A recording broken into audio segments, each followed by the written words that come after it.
Lee Rubin. All right, ladies and gentlemen.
Ms. Holland, you can call your next witness. State calls Juan Herrera. Let me have Mr. Herrera, please, or Officer Herrera.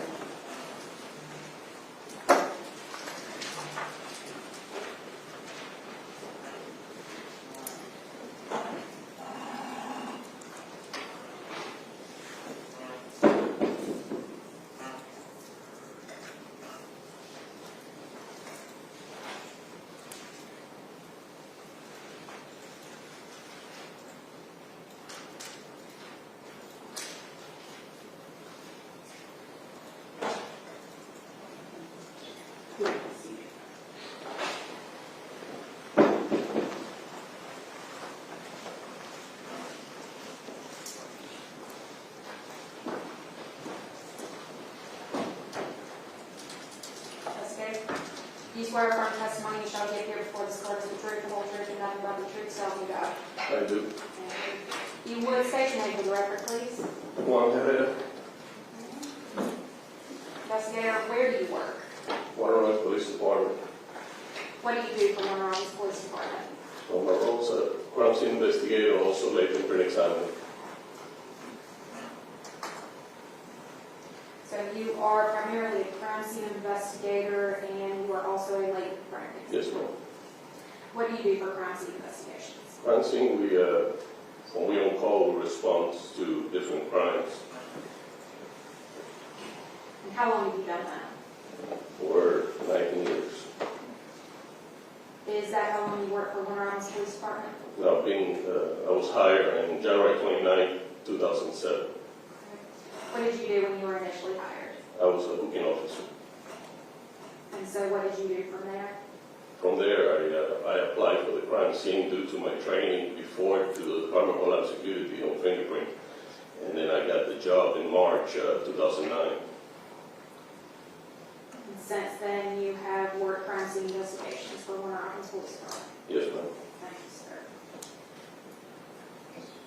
Let me take you back to November 17th of 2020. Were you working in that capacity on that day? Yes, ma'am. I was on call that day. Did you receive a call out to 6082 Lakeview Road? Yeah, the first phone call that I had, it was to respond to the ER at the Perry Hospital in Beach County. Did you actually go out to Beach County? Yes.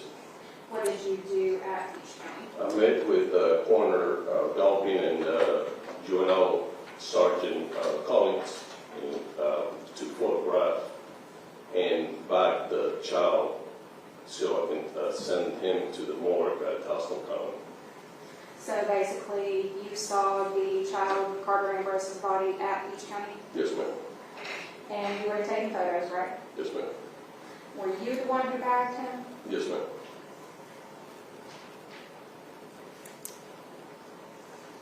And after you bagged him at Beach County Hospital, what did you do? I follow EMS to the Houston County morgue, and myself, I locked him in the morgue.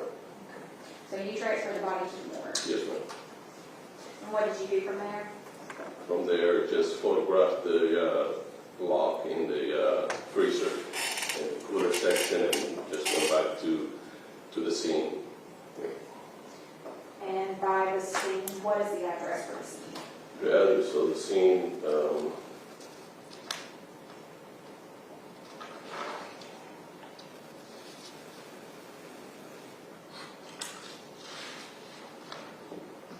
okay, it was 68 Lakeview Road, apartment 2408.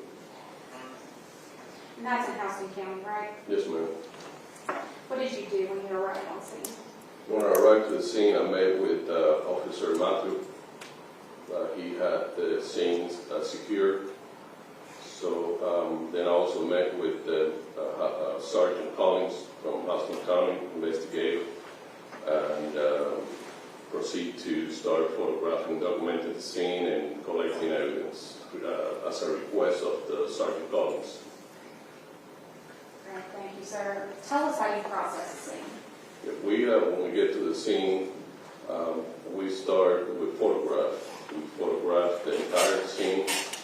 After we photograph the entire scene, we mark the items of evidence that most likely we're going to collect. And from there, we collect all the items. If we need to do all the type of process requested, then we do that as well. Yeah. Is that how your training process is? Yes, ma'am. Do you have extra training for processing scenes? Yeah, we do have, depend, what is requested. We need to collect footwear evidence. We collect footwear evidence. If we have to process for fingerprint, we process for fingerprint. If we have to collect DNA sample, we do that as well. Or if we need to collect all the other foreign objects, so we also collect those. Did you collect, let me ask you this first, actually. So you would photograph the scene. Yeah. Did you take photographs of this scene? Yes, ma'am. Okay. If I were to show you those photographs, would you be able to recognize them? Sure. May I approach you? You may. Investigator, I'm showing you what's been marked as States Exhibits 15 through 61. If you'll take a minute and just look at those.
Taken by me, and also the markers that I use to mark the evidence that I collect. So you are the one who took these photos? Yes, ma'am. And are they fair and accurate representations of the scene as you found it? They are. Have they been changed or altered in any way? No. Your Honor, at this time, the state will tender in the evidence States Exhibits 15 through 61. You said 61? Yes, ma'am. Okay. We have no objection, Your Honor. There it is. And state it has to publish it if there is one. You may do so.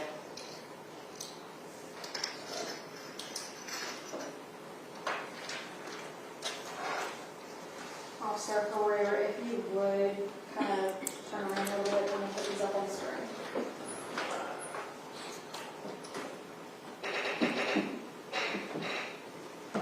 Showing States Exhibit 15. Can you tell me what it says? Yeah, that's a living room area in front of the TV and going out to the back porch or the patio area. And those are marked 1, 2, 3 with the stains on the carpet. And you said those are your markers Yes, ma'am. that you use to process the scene? Yes, ma'am. And those are markers 1, 2, and 3? Yes, ma'am.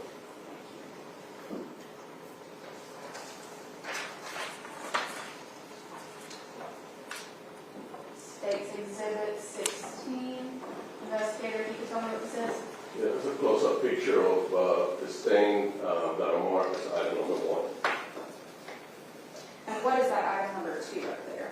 Number 2, it was another stain next to number 1. So in processing a scene, you would notice those stains and put markers there? Is that process? Yeah, yes, ma'am.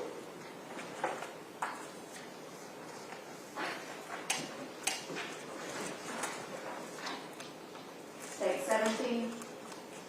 Investigator, can you tell me what it says? Yeah, that's a close-up picture with the ruler, so we can see how large is the stain that I'm marking.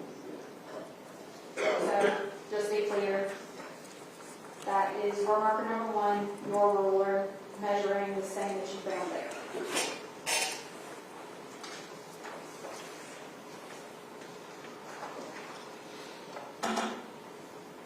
States 18. Investigator, can you tell me what this is? That's another medium range photograph of number 2, the stain marked with mark number 2.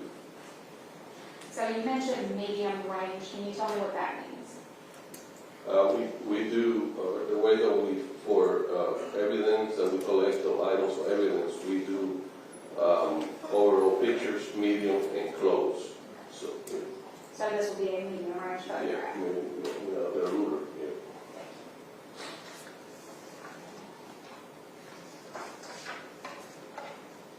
States 19, can you tell me what this is? Yeah, this is the same stain, marker number 2 with the ruler.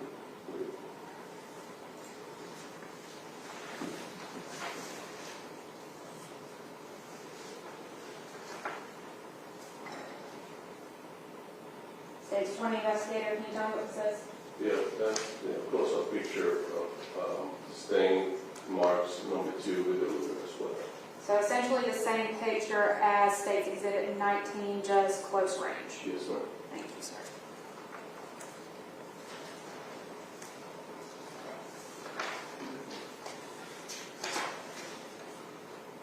States 21, investigator, can you tell me what this is? Yeah, it's like a medium picture with item number 3 with the stain marks item number 3.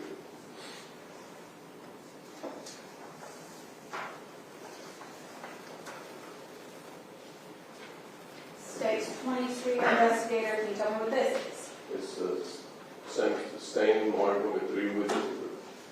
And this will be a close range photograph? Close-up range, yes.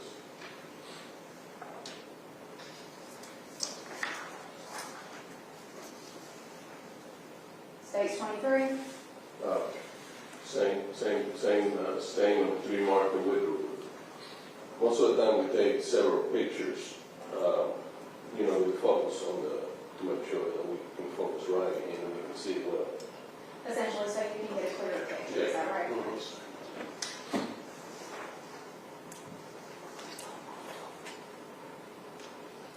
And States 24, investigator, can you tell me what this is? The mark number 3 with the stain also with the ruler. So just another shot of the same thing. Yeah, based on the lining and close up, and focus on that. Thank you, investigator.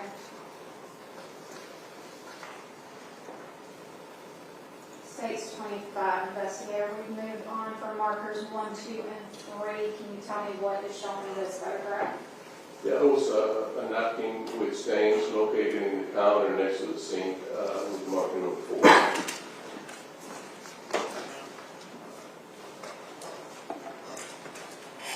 Is there a particular reason why you took that photograph?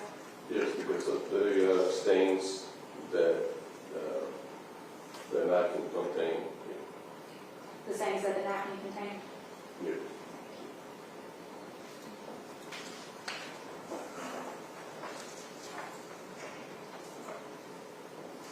26, investigator. The same shot essentially? Same shot, a little closer. And states 27, investigator. And same closer shot, number 4 with the ruler.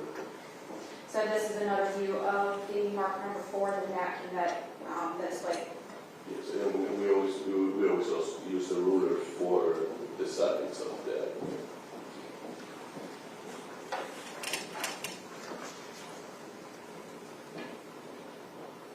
states 28, investigator. We've moved on from marker number 4. What is shown in this photograph? That was a diaper that been used and some shorts that was located on the floor on the hallway bottom. And what is that next to marker number 5?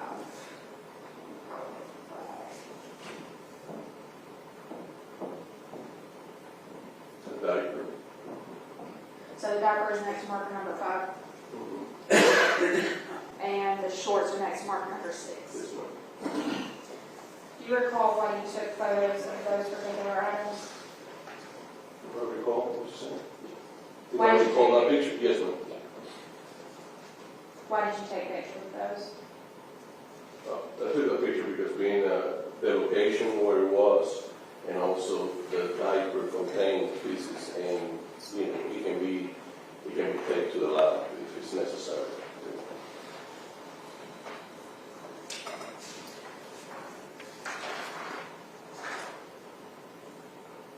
And states 29, investigator. What's shown in that photograph? That's more like a medium close-up picture of number 5. Yeah, I can see this.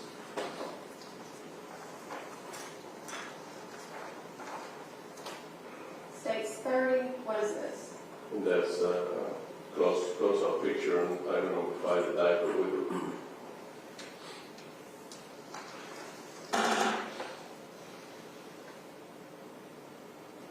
And states 31. and also a close-up picture of item 6 for the shorts. States 32. Yeah, close-up with the ruler, same item on the 6. So measuring the shorts, laying on the ground. Shorts, this one.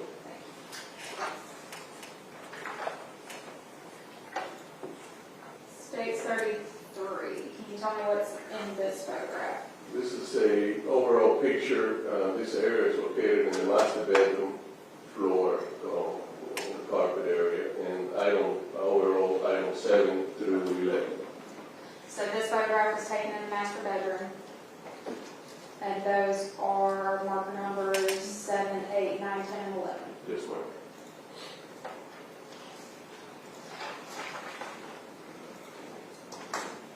States 34, investigators, tell me what this is. Close-up picture of item number 7. Will be part of some of the probably medication for the inhaler.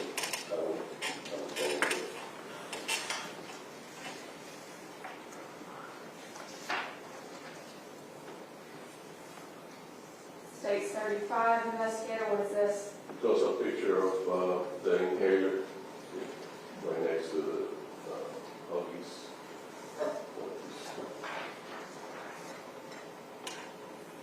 Number 9 would be one of the capsules.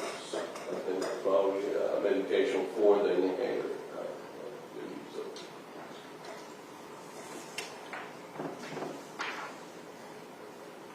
And states 37, is that a closer view of marker number 8 This one with the ruler. and the inhaler? This one.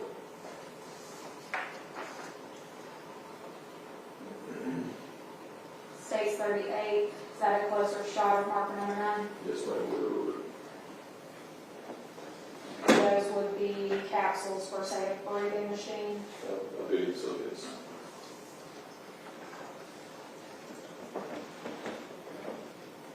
States 39, what is this?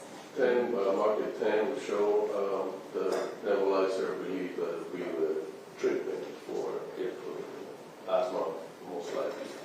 And 11 will be, I think another short piece of clothing. So,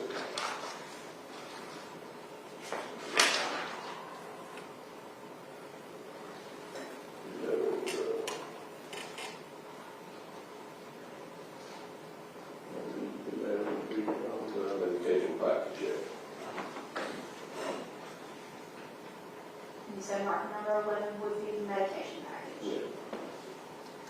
Yeah.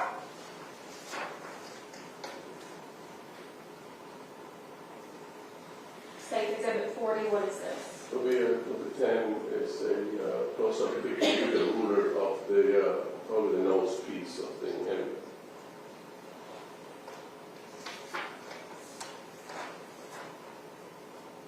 State 41, what is this? 11 was another capsule with a ruler.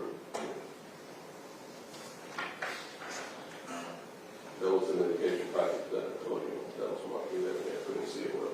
Gotcha, thank you. And State 42, investigator, what is this? This is an overall picture of the items located by the bedside. And then mark number 12 is a clear bag with green leaf material. And where did you locate this in the house? Was this also in the master bedroom? This my master bedroom next to the bed, on the floor.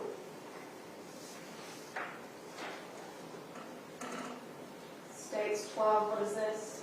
That's a close-up picture of the bag containing the green leaf material, also with a partially smoked blunt. Mark 12 with the ruler. And States 44. Tell me what this is. It's a close-up picture of the same baggy green leaf material in the blunt, marking 12 with the ruler. Okay. States 45, investigator, tell me what's going on in this photograph. 13 was a towel on top of the bed. So this is a towel on top of that. Yeah, And where was this photograph taken? master bed.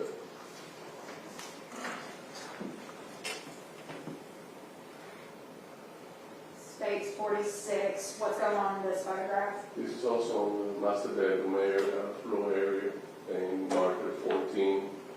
And for that's like a medication card.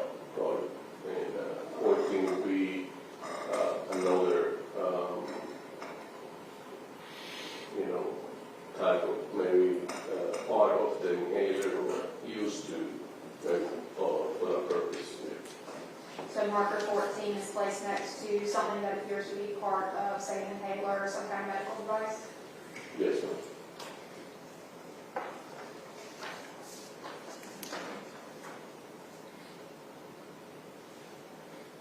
States 47, what's going on here? 14 is a close-up picture of the measuring cup. Also, was one of those nose, clear nose, so to pump the mucus out of the nose.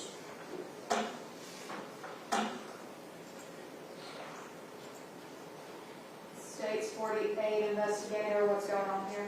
15 is close-up picture with the ruler, also with a piece of equipment probably from one of the analyzer or one of the.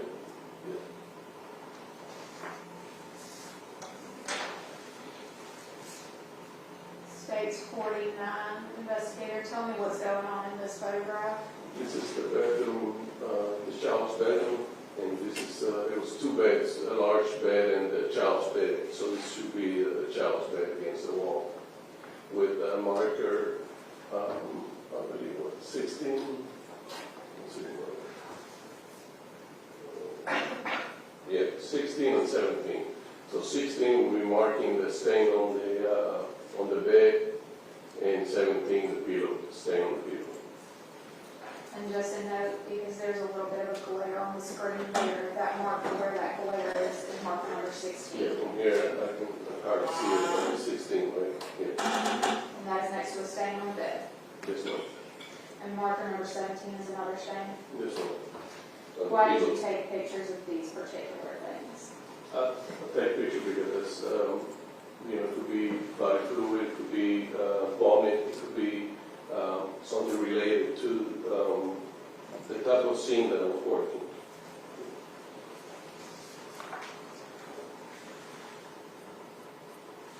States 50, investigator, what is this? Close-up picture of 16, marker 16, with the stain on the bed and the ruler.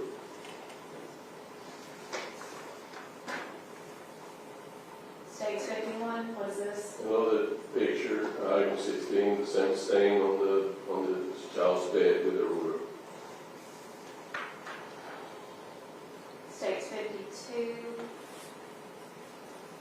17 would be the pillow located on the child's bed with the stain.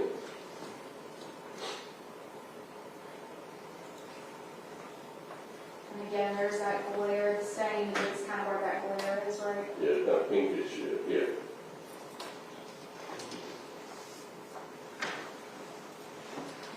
States 53, Yeah, this is another shot on the same stain on the pillow with the ruler, 17.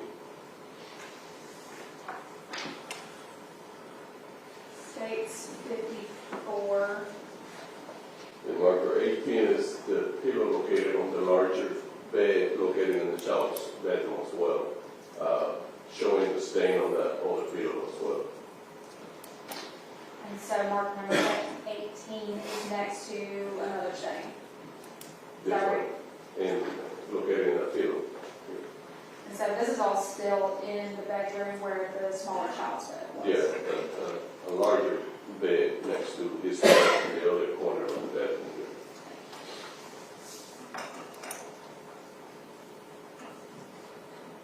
States 55, investigator, tell me what this is. Close-up picture with the ruler of the stain, mark 18.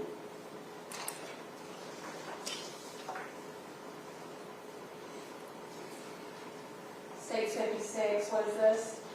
Same marker 18, same stain on the pillow, with even closer with the ruler. And states 57, what is this? Same marker 18, same stain, different shot with the ruler.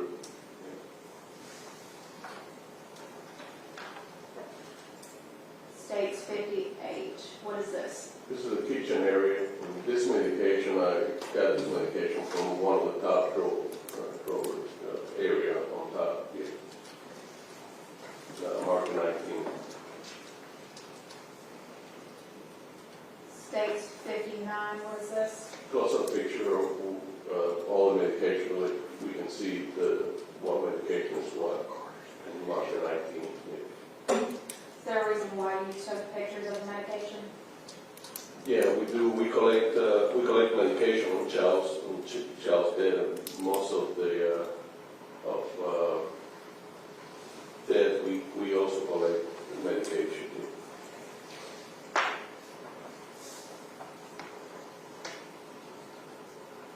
State 60, what is this? This bag is located in the between in the bar area of the kitchen, on top of the stool. And I marked the whole bag as 21 was collected completely, entire bag, and also contained some medication as well.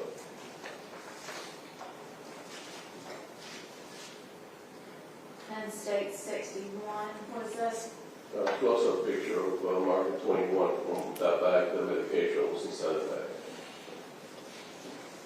And so all of the items that are next to these markers, that would be physical evidence that you collected. Definitely. Some of the stains were swabbed to later on. If the detective wants to submit it to the lab, he can, but pillows were collected. I cut the stain on the child's bed. I took the stain completely from the bed.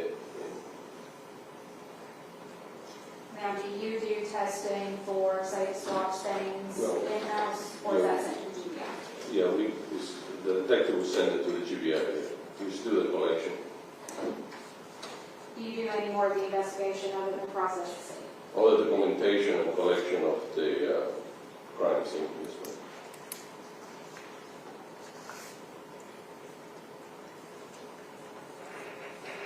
Nothing further at this time, Judge. Mr. Greer, he's with you. Thank you, Your Honor.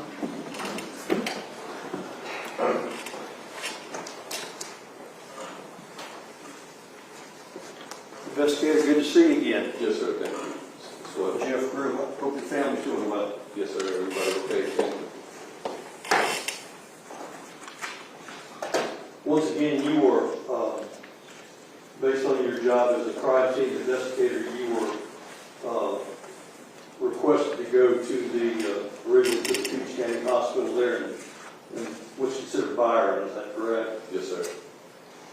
And when you went out there, you took numerous photographs of the baby, is that right? Yes, sir, the TR bed, yes.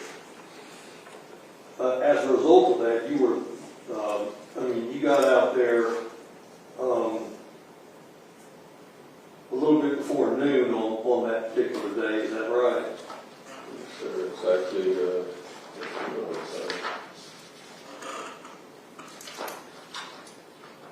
yeah, it was called on, I think, 11:30.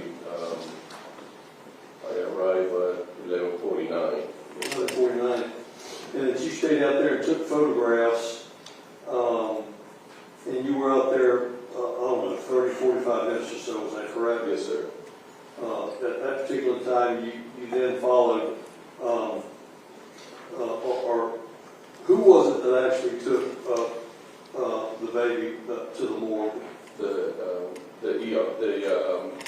EMS. I follow EMS, yeah, from the. Right. And you got there 30 minutes or so later, is that right? We arrived at HCMC more at 1300, 1301. All right. And once the child was delivered there to the morgue, you were then called upon to go to the crime scene, is that Yes, sir. Is that correct? And you met with Deputy Collins from the Sheriff's Department, is that correct? Yes, sir. And he's with the Sheriff's Office, and you're with Warner Robins, but y'all were working together on this. Yeah, we kind of, whatever they tell us to do, what they do, and then we do what they want on our part as well. Okay. And I take it that you stayed out there for a couple hours or so at the apartment there on Lakeview, is that correct? Yes, sir.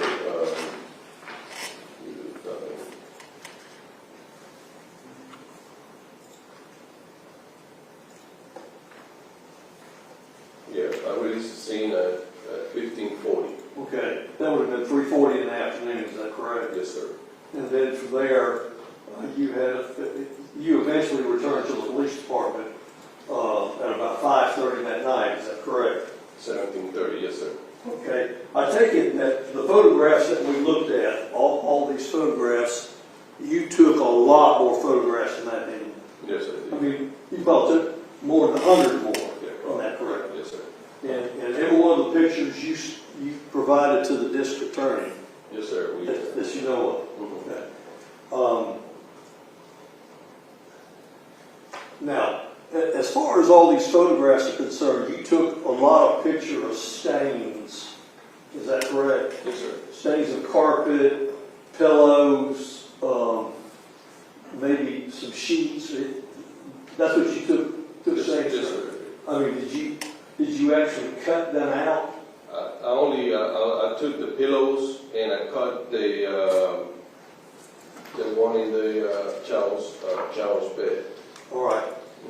And for those, Piece of mat, yeah, I collected the sheet and collected a piece of matter as well from the child's bed, small bed. and you provided that evidence, did you not, to whom? Who did you give it When we bring the evidence, we seal the evidence and we turn it into our evidence holding area at the police department. to? Okay. And so it was locked up, is that right? Yes, sir. They take custody after I release it to them. Okay. Do you know which detective was in charge of all of this? Well, from Houston County, it was Collins. Right. Yeah, but at the PD, when we turn things in, he goes into the property room. With Warner Robins? Yes, sir. Right. And so Warner Robins was in charge of all of that potential evidence? Keeping all the evidence there until somebody sent it to anywhere to the lab or comes Do here. you know if anybody ever sent it to the lab? I don't know, sir. I mean, you haven't been made aware of that? No, sir. So all these stains, you don't know what it was? No, sir, we just did the collection of the stains. Right, just the collection, you can't, I mean, you have no idea what it was? No, sir. All right. Now, how many crime scenes do you figure in all your years that you've had to process? Over 800. Okay, and a lot of those are, you go to a crime scene on Francis Street after there's been a shoot, you go out there and get shell casings and anything that you can find. You put one of these placards down to try to identify each particular shell casing, is that right? Yes, sir. And, I mean, we didn't have any, I mean, you didn't collect any weapons or anything of that nature, did you, at this particular No, time? not at this particular scene, no, sir. No. I mean, did you look for, I mean, did you receive information that this child possibly had died from some sort of blunt force trauma? Not at the time. Okay, but did you look for or find anything or photograph or collect anything that would indicate that it could possibly be used as a weapon against somebody? Well, I do the search, a complete search, and if I come across anything with a stain, anything that can lead me to suspect anything, it will be collected. Okay, but you didn't collect anything though? No, with that no, nature? sir.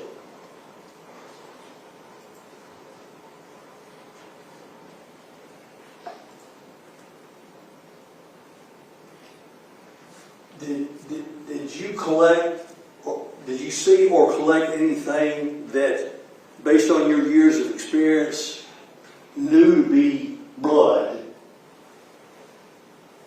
Well, the stains, some of the stains are kind of represent kind of Yeah. pinkish color. Could be light discolored blood. It also could be as well. Yeah, some of them, because it was kind of pinkish. So I mean, I cannot tell you 100% we didn't do any testing of blood, but Okay. it kind of represent, similar stains of blood that I've collected in the past. But you just collected, you didn't do any analyzing of anything? No, sir. So you don't know what the results of any of that are? No, sir.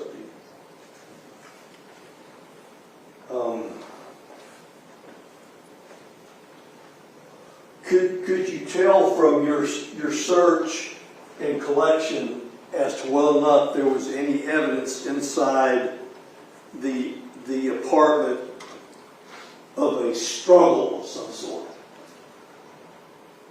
No, sir. Things were not normal where it's supposed to be, but not like, Okay. let's say, in a struggle situation, no, sir. All right. I mean, you've been to crime scenes, have you not, investigator, where you've went into rooms where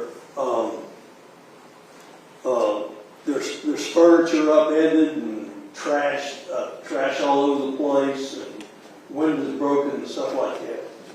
Nothing. No, sir. There wasn't any evidence of any damage to any walls or windows or doors or anything? Was there? No, that I could see. No. And I take it that you went throughout the house, you just didn't go, you just didn't go in the child's room and the kitchen and the master bedroom, is that correct? I did the entire apartment, sir. Right, the living room, did you also go to the laundry room? Yes, sir. Because you did a sketch of this whole place, is that right? I did.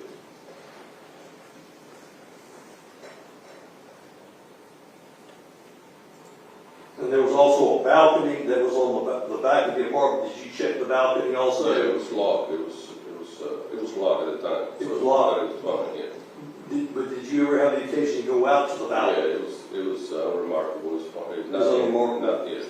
And there was a storage room that opened in from the balcony. Did you go in that storage room? No, sir. Okay. But all the time and all the pictures you showed out there, this is all that you have to report, is that right? Yes, sir. That's what I did, yeah. Just a second, John.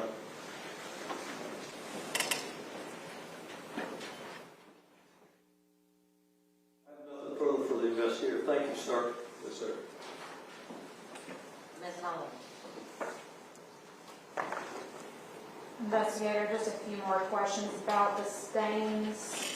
You described them as being pinkish in color. Yes, ma'am. Now, in your experience, you have seen a lot of stains, right? Yes, ma'am. Does pinkish in color necessarily have to mean blood? Some of them kind of light color, but it do reflect possible being blood stains. Could it be something like vomit? Yes, ma'am. Could it be something like juice? Yeah, could be. So a pinkish stain wouldn't necessarily mean it's blood? Not if it be tested. To our experience, we kind of determine certain stains, but I mean, it's been tested. You yourself, just to clarify, don't do the testing, it's sent to the GBI for testing. Yeah, I submit everything so they can submit it to the GBI. I don't know if they did, but. Thank you, investigator. Real quick, Your Honor, please. Real quick. Yep. Once again, investigator, you've had the occasion, have you not, to do crime scene investigations where there's been blood spatter on the walls, is that correct? Yes, sir. There wasn't any blood spatter anywhere in this house? No, sir. No, I can see it. Judge, that's all right. Thank you, Investigator Herrera. You're free to go and stay as you wish. Thank you. You may be excused. Call your next witness. Keith Collins. Yep.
Mary's right hand, please. You swear affirm testimony about giving me the truth, the whole truth, and nothing but the truth, so help you God. I do. Thank you, sir. Can we see him? Can you state your name for the record, please? Justin Heath Collins. Is that just common spelling on everything? Yes, sir. Okay. Are you currently working in law enforcement? No, sir. Okay. What do you currently do? I'm currently a realtor, landmark realty, and home repair business. Okay. And prior to that, did you work in law enforcement? I did. Which agency did you work for? I was with the House and County Sheriff's Office How long were you with the sheriff's office? from November of 2010 to February of 2021. Were you in the same role at the sheriff's office? Did you have different roles? I had different roles. I was Okay. promoted to the juvenile division around 2004. When you say promoted to the juvenile division, what is the juvenile division? Juvenile division of the Sheriff's Office, where the primary function is to investigate either delinquencies involving juveniles or also child victim crimes. Okay. And were you working in that capacity November 17th of 2020? I was. Were you the on-call investigator that day? I was. Did you get a call about a deceased child that day? I did. Where were you when you got that call? I believe I was at the juvenile office. Okay. You remember about what time that was? I believe it was morning time. It was morning time, kind of early in the morning. That kind of maybe just got into the office. I believe so. And when you got that call, where did you go? I was responding to the Peach County Hospital. Okay. And when you got to Peach County, was there any understanding that you had about kind of what was going on before you got to Peach County? Prior to my arrival, my knowledge was that I had an unresponsive 2-year-old that was en route to the hospital.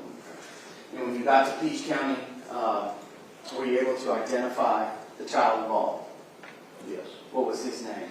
Karter Ambrose. Okay. You remember how old he was at the time? Around 2 years of age. 2 years.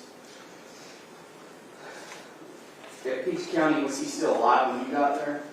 No, sir. He was declared deceased at that time? That was my understanding. Okay.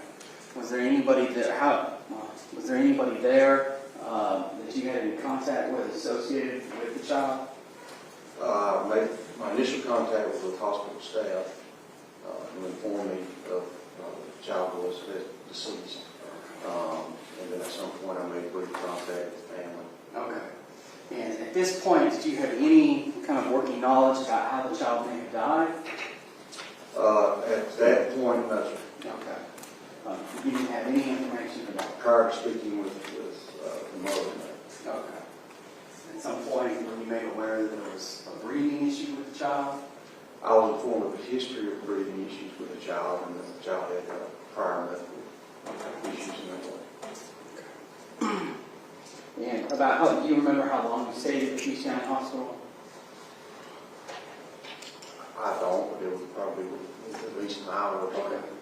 Okay. And then where did you go after the Peach County Hospital? I responded to the department, Okay. Whose apartment? Ms. Davis' department. Okay. Do you remember the address of that apartment? It was on Lakeview Road, 68. Lakeview Road. Okay. Is that in Houston County? It is. And you said that Ms. Davis lived there. Was there anybody with Ms. Davis when you first interacted with her? There was her boyfriend, Mr. Benton. Okay. And you said you went to the apartment there. Do you recognize Ms. Davis in the courtroom today? Yes, sir. What is she wearing? White sweater, gray, white dress. For the purposes of the record, witnesses identified the defendant, Kianna Davis. Okay. What was the purpose of going over to the apartment? Well, anytime you have a child death, that's where the scene was last known for the child prior to being to the hospital. So we wanted to secure that scene and make contact there with the scene. Okay. You secured the scene. Did you have the scene searched? Did. Okay. Did you ask for consent to search prior to searching? I did. Okay. And who did you get consent from? From both Ms. Davis and Mr. Benton. And did you actually go in the apartment? I did. What do you remember observing when you went in the apartment? I remember some stains on the floor in the living room, either still or throw-up stains. I remember some medicine in the kitchen area on the counter. There was a nebulizer running in the back bedroom. In the child's room, there was a lot of throw-up stains on the bedding. And then in the bathroom, there was some water in the tub. Okay. Was there a soiled diaper on the floor? There was Now, you went through it right, but somebody else actually documented the scene, correct? That's correct. And who was that person? that was Juan Guerrero, one of the speedy crime scene. And he just testified, right? Yes, sir. And he took swabs or samples or cut-ins from the apartment, didn't he? Yes, sir. I believe so. And did you collect those from him? I did. Okay. From Okay. But they ended up somehow in the sheriff's office possession? right, that way, one Warren Robbins? Right. Okay. Now, let me ask you this. Did you send any of that to GBI? I did. That's on part of Warren Robbins. Okay. But, so, to your knowledge, did anything get sent? From the apartment? Yeah. Anything? Okay.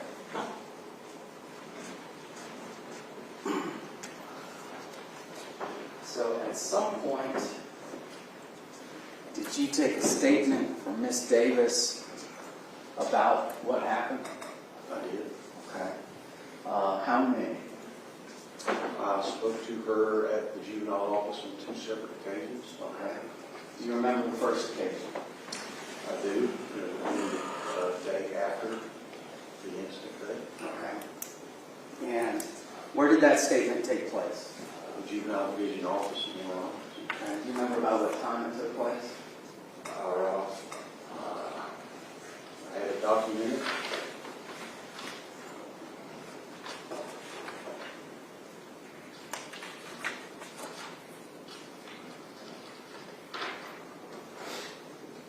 have been, I believe, around 4 o'clock. Okay. Or, Now, when did you ask her? I mean, did you ask her to come to the station, come to the juvenile office and give you a statement? yes, sir. The prior date, I'd asked her to meet with me. Okay. And was the initial plan for her to meet on the same day that you had asked her? Yes, sir. Okay, and what happened? I received a call that she did not feel like coming in at that time. Okay. So you guys scheduled it for the next day? I did. Okay. And as part of your investigation, did you also interview Kiyon Benton? I did. Okay. How many times did you interview him? We had 2 separate contacts with him. Okay. Were the interviews with Kiyon Benton on the same day as the interviews with this defendant? Yes. Okay. And do you know how Ms. Davis arrived at your office the day that she gave you the statement? I don't. Okay. At this point, was she a suspect in anything? At this point, no, sir. Okay. At this point, do you have very limited working knowledge of kind of the facts in the case? Yes. Had an autopsy been done at this point? No, sir. Okay. So was she under arrest at all? Did you offer her any promises or hope of benefit to come and speak to you? No, sir. Did you threaten her or coerce her to speak to you? No, sir. Did you read her Miranda rights? Can you explain what those are? Miranda rights are anybody's rights that are required any time an arrest is being made and interrogated. Typical what you see on the cop shows, right? Okay. You didn't read her those? No, What was that? she was not under arrest. Have you reviewed her first statement prior to coming to court today? Yes, sir. Okay. And is it a fair and accurate, I mean, it's a video recording, is it not? Yes, sir. Is that a fair and accurate representation of the interview that you did with her? Yes, sir. And has it been changed or altered in any way? No, sir. As it, I'm going to offer it in evidence. It states 62. Alright. And I will tell the court that both are on state 62. Both interviews with the purposes of this. We'll just start with the November 18th, I believe was the date, interview. Of course, over objection, Your Honor. Yep, that's a minute.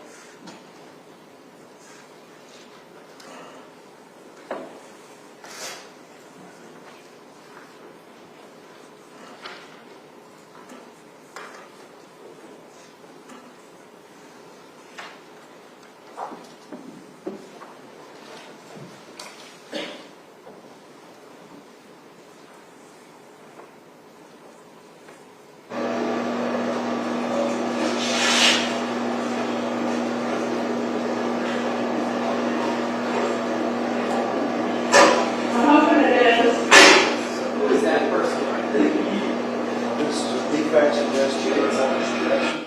Marcus Jackson. Okay, so is there kind of parallel investigations that are going on at this point? Yes, sir. Okay. And where is that room that we're looking at? This is at the Juvenile Division Office in Morales.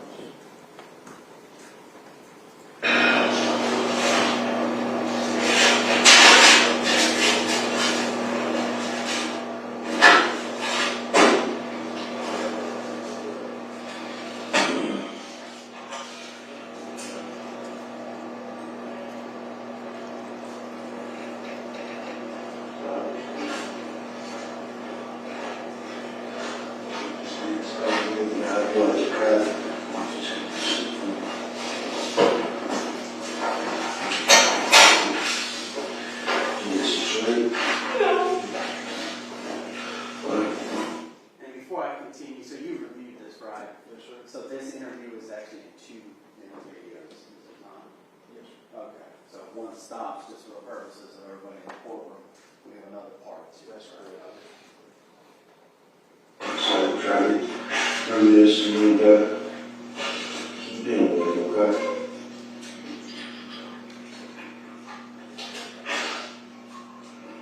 Straight on the front.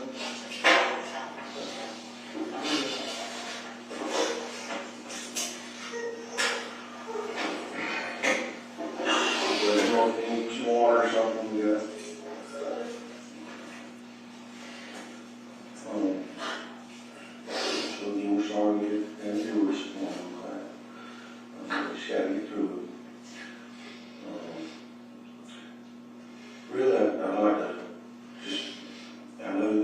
we talked like yesterday about him being sick with his stomach and things like that. Could you tell me when that started?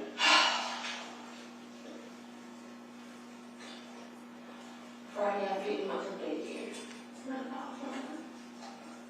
And he was complaining slightly about his stomach, but he said it once and didn't say anything else. So the next morning, Saturday morning, he woke up and he had this bump in his eye, on the side of his eye, and two under it.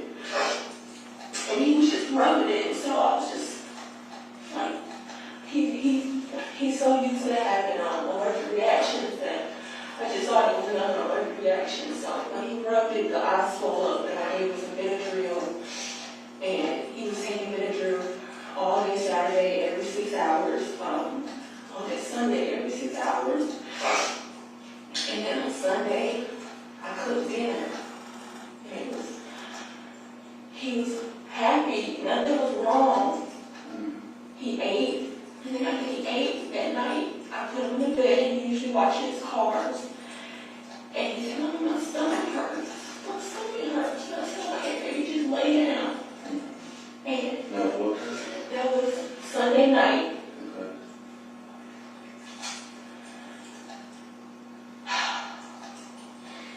He started throwing up. And it's not uncommon for him to do it. He's been to the doctor multiple times. But throwing it, just randomly just throwing it all over the place. So I didn't think anything of it when he started throwing up. That it was just a virus. I did what they always tell you to do, give him some Pedialyte, make him lay down. I went to work on Monday. How many times do you think you threw up?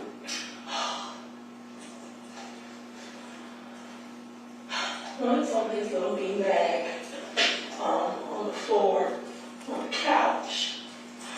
We walked around the house for a little bit. I gave him a bath because he was all nasty, and as soon as I gave him a bath, he threw up again. I just asked him to just go lay down, stop getting him juice. Gave him some Pedialyte, put him in the bed that night on Monday. He threw him in the bed, and that was a alarm because, like, whenever he threw up, he did it when he was awake, and so he never done it when he was sleeping. And I should have known.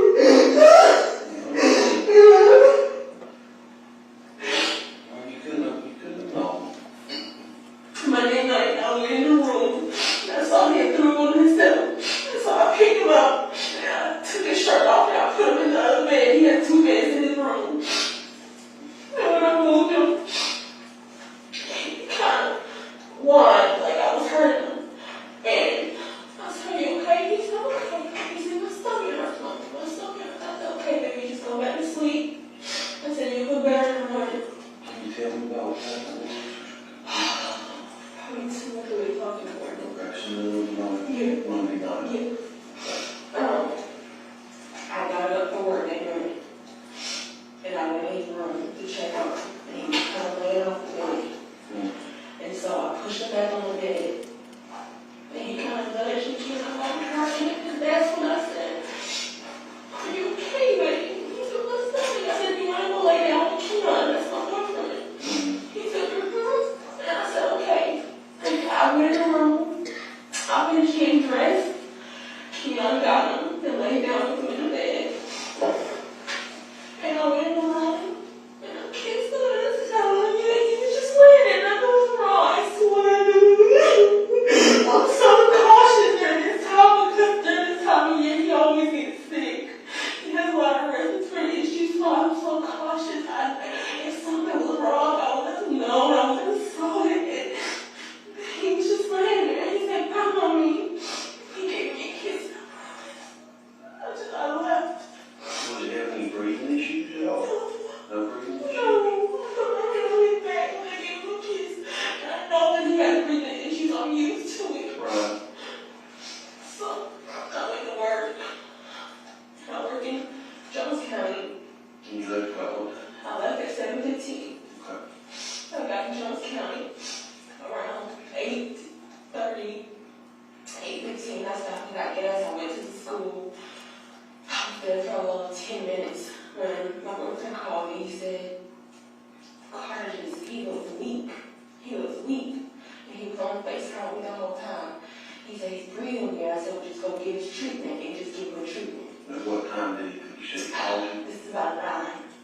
Because I didn't even do my class. I have a class at 9:30. I was gone from Jones County before the class even started, so it was between 9 and 9:30. Okay. So did you see him on the video? I did. And how was he when you saw him? He was looking dead at me. That's why So, I asked to see his chest. I remember I said, let me see his chest to see if he was retracted in the middle because that's what I'm used to doing. And he pulled up his shirt. He wasn't retracted, so I said, okay, just give him a treatment. And he said, he just looked weak. He said, I'm about to take him to the doctor. I said, okay. I said, just get there. And he left. He was on the phone with me the whole time. The college office is literally right beside my house. He raced up there when they were on the phone.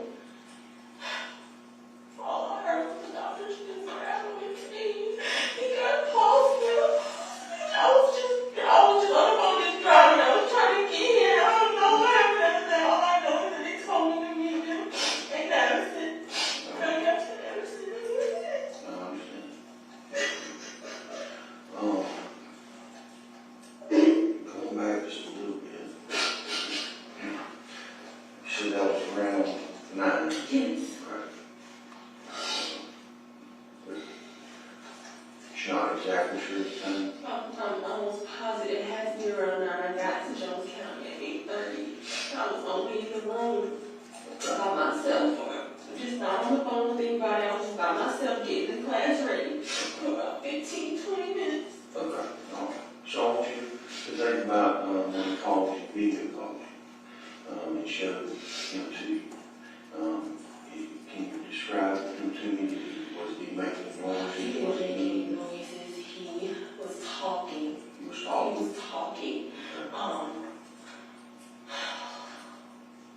He has a mask on his face, so I really couldn't hear anything. The mask, the breathing machine is going, and he looked at me and nothing.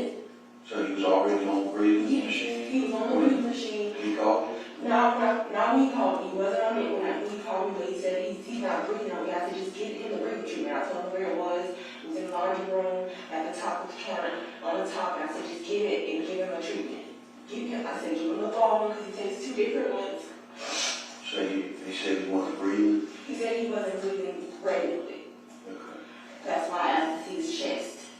But you said he was talking? He was talking. Before that, he said that I wasn't there. So, I mean, during the process, I heard him. He was talking. Something was wrong. If I would have thought something was wrong, there's just no way that I would have even say not do breathing treatment. That's always my first step, do a breathing treatment. If that, after that, I want to just check his breathing. If it's not right, I go straight to the doctor and I let them do the treatments and do the steroids and everything there. I'm never.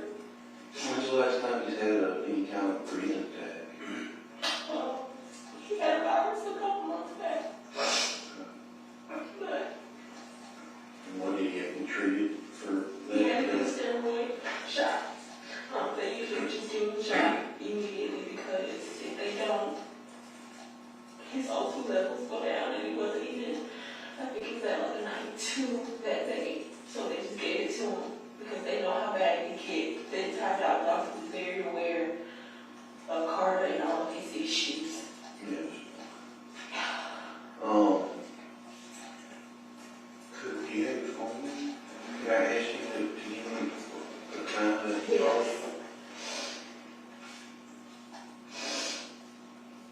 Yes.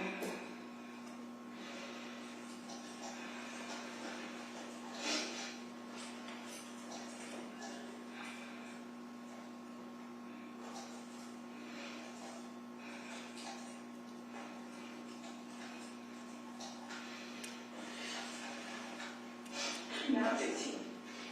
called you 9:15?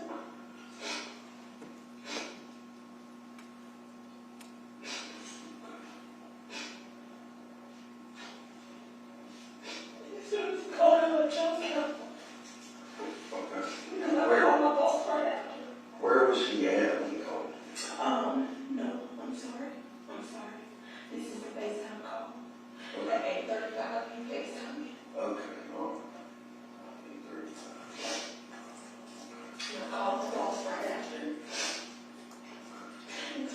witness.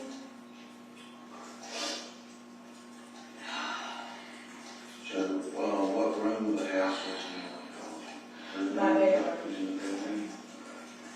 Because they were laying in the bed before I left. Now, I understand he said something about that he had bowel movements. Do you know what point that took place? I wasn't on the phone at that point. He called me right after the bowel movement. That's when I got the call. Okay. Okay, do you know if he done anything in particular after the bowel movement with He him? was on me the whole time. After the bowel movement is when he called me. And that's when it happened so fast. I wouldn't know. It's hard to, really hard to know what's taking place sometimes. Do you know if Were you on the phone, like, when you called from about? No. Okay. do you know how he cleaned them up? Okay. And so did Kiyon, right? Yes. Right, did he spend the night? Yes. He's been there since Sunday night. Been there since Sunday night? Yes. How long y'all been together? I've known him for 10 years. We dated, we just started dating in August.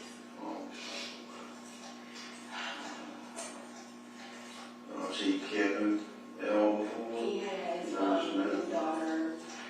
He has a 3-year-old daughter too, so. Okay. He comes down and spends time kissing me on this.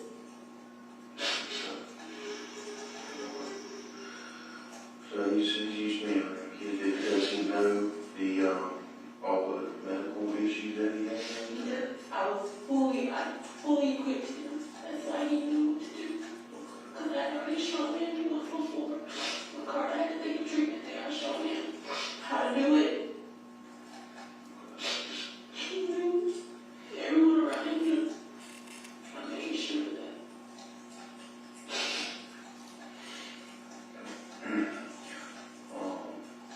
So you're on FaceTime with him, I'm sorry to go through it, but you're on FaceTime with him, you see, he only checks his chest. So he's breathing, his chest breathing. Nothing about it was alarming as if he was having an asthma attack like he was normally having. Now, at what point was you on the phone with him the whole time from that point? Or? The whole time. Okay. So kind of walk me, if you would, through it as you can. From that point, okay, he called you, he already had bowel movement. Had he thrown up anywhere after you left? No. No? Okay. So he called you, says that he's, what exactly does it say to you when he called you? He said he has a Lord, he was weak. Okay. He said he's not breathing normally. Okay. So I said, let me see. That's why I said, let me see, because he said he's not breathing normally. And I know when my child is about to go into certain stress. But you didn't think that's, No. okay. So was it, that was in the bedroom? Yes, he was in the bedroom. He already had the mask on. He was doing treatment. And when he lifted up his shirt and showed So me. he already had the mask on? Yes. But he didn't have the mask on when he called you? No. So he ran out the mask. Okay. Put the mask on. I walked him through. I'm at this point, I'm driving. Yes, ma'am. I'm driving in the car. I'm still on the phone the whole time. And what was he wearing? A yellow shirt. So he's in the bedroom on the floor, you said? No, he's gonna sit on the He's bed. on the bed? Okay. That's where he's getting the breathing treatment? That's where he was getting treatment. Okay. He had the mask on. He showed him to me and said, let me see him. I said, you okay, baby? I said, let me see his chest. So he answered you when he asked you was okay? He said, but he was very faint because he had a mask on. But he did like this. Okay. How long do you think, I know it's a tough question, but how long do you think after he called you that he had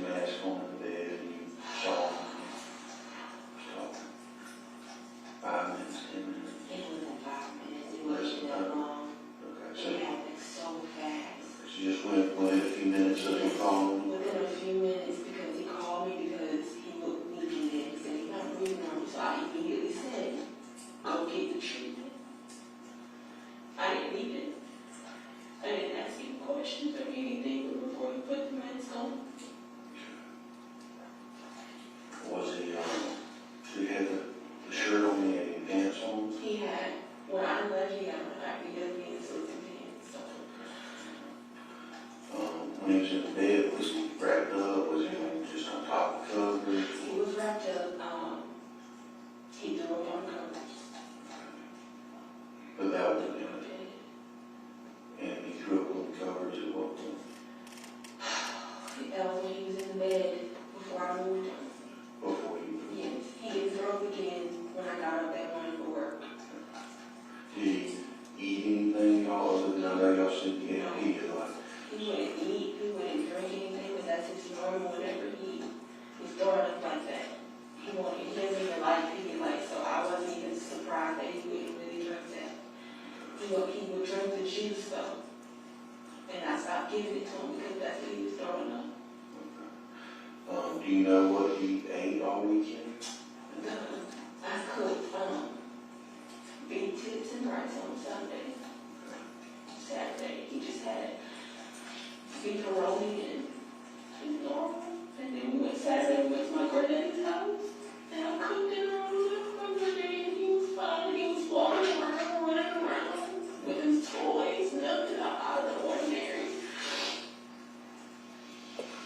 Other than that morning when his eye was swollen, he was on Benadryl that whole day, but he was still. And tell me about what, it was a Sunday morning that he had, or Saturday? Saturday morning when the guy got swollen. Okay, so, And we usually wake up at 6 o'clock in the morning because we're still on my work schedule, so we won't still get up early. So as soon as we woke up, is when I noticed the bump on his eye, and he was just rubbing it. that was around 6 o'clock Saturday? You know, 6 o'clock Saturday. So he didn't have it Friday? No. Okay. Now, can you describe the bumps to me? It almost looked like not a sty, but it was right here in the corner of his eye. It was not a small circle, it was noticeable and it was puffy. And then he had two kind of under his eye, but they were a little bit smaller in size. But when he was rubbing his eye, it instantly swelled, like it was shut. So I gave him Benadryl. Did it look like bites, or did it look like disgust? That's what I thought. I thought it was bites. It didn't look like a pimple because it didn't look like it had pus in it or anything. So he rubbed it and he swelled up. I gave him Benadryl. The night before, versus the night before when you had beef tips and rice, did you have anything No, that was, he had beef tips and rice on Sunday. on Sunday? Sunday night. I cooked it. Saturday was a beefaroni? Yes.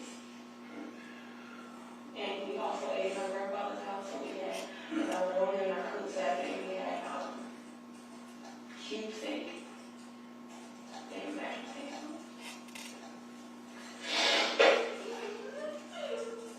What did y'all have on Friday? You remember? Friday, he probably said to me, probably I didn't cook.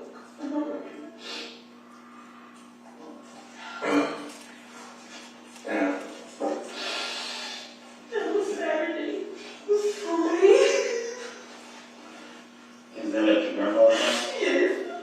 Actually, so you said Saturday morning he had the bumps and he drove and his eye swelled, and you gave him Benadryl. Did it reduce the swelling? Yes. So, He took a nap. We went to my grandfather's house at 12. He took a little nap at the house because I gave him Benadryl, so it kind of made him sleepy. We got up and we slept at his house at 12:15, 12:30. And I went over there and he went back to sleep because that's his normal nap time. So I made him go to bed. And I cooked.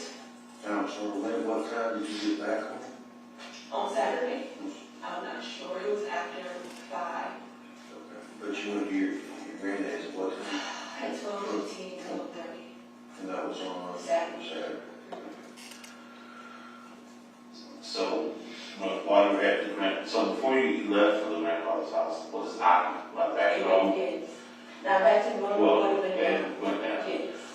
swollen at all while you were at the It was hospital? still swollen, just not one of those things that you have to know is now swollen for you to notice that it was swollen. A couple weeks before that, he ate a bag of chips, and his eye got swollen again. It's like, and they gave him something for that. What kind of chips? Sour cream and onion. And it was strange because I bought the bag and he had never ate that kind of before. He eats all the other chips in the bag and he's never had a reaction to it. And when he ate that bag of chips for 5 minutes, his lip, his face, everything was just swollen. I'm trying to write the picture. Let's go get you for the doctor.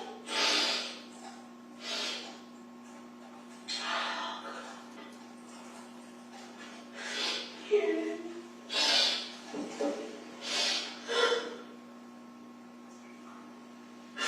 Did you mind telling me?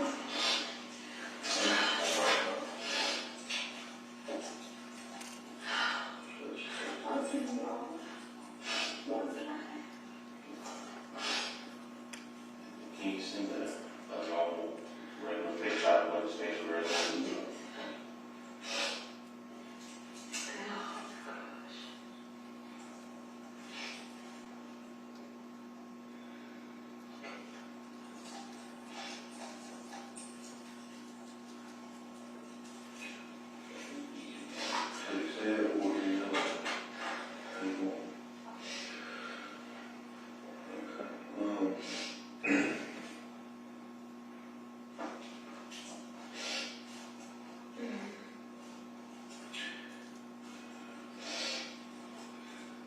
What allergies do you know that he has?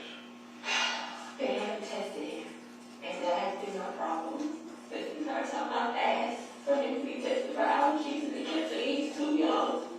I know when he was smaller, he couldn't drink regular milk. I couldn't just use the regular baby milk cans. He had to go to soy milk because the regular baby milk was making him vomit all the time. So, and they wouldn't even switch his milk. I had to get his milk switched just on my own. I just decided to change it to the soy because it just wasn't working. They wouldn't switch it over. They wouldn't test them. They ever had a reaction with anybody like second smoke? Anybody smoking around here? We don't smoke around him. He has. Do you know if he's ever had a reaction to?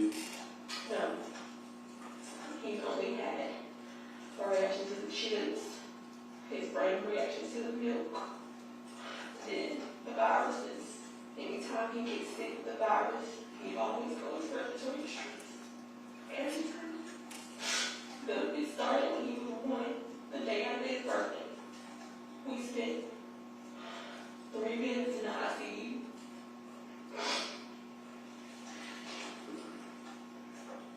It's never really gotten better, and this time of the year I'm always so cautious. Does it mean anything else he's had a allergic reaction to? The one I don't even know he has the eye reaction to because he had just woke up, so it was very random. Any new medication that weekend? No. No, Other than that? no. What medication is he on? Other than his breathing? He takes an allergy medicine that is prescribed from his doctor. Just that it's kind of like Claritin. He takes that once a day, 5 milligrams, and then he takes the budesonide once in the morning, once during the season, once in the morning, once in the evening, and now be wrong if he starts having breathing issues every 4 hours. Okay. And the inhaler? No, he has an inhaler, but he doesn't like it. He just uses the breathing treatment. You know if the inhaler was tried at all? Yeah, I tried that inhaler. He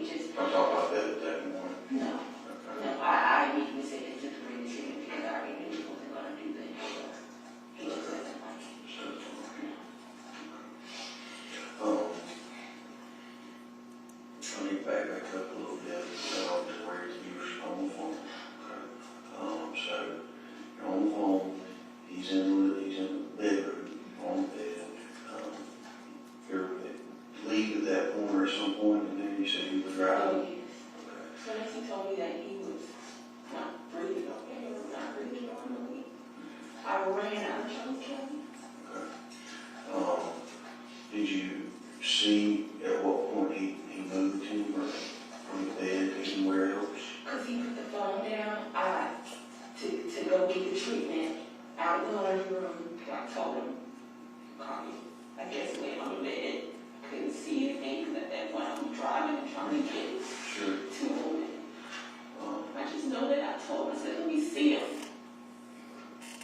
Did you see him anymore after that on the phone? Do you know at what point he left the house? Within the breathing treatment, he gave him the breathing treatment, and while he was breathing treatment, I don't even remember what he said. I just know that he said, no, something's not right, and he said, I'm taking it. He took the breathing treatment off, he ran out the door. I was on the phone the whole time. I'm sure a lot of my neighbors, they have like a little ring. Yeah. But you think, what is it? No, that's fine. We just have to figure out a timeline of everything, that's all.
Friday at daycare that they No, I don't have his lunch, and usually I don't even know what I packed that day, but usually it's between beef or or I'll work through more riders on Fridays.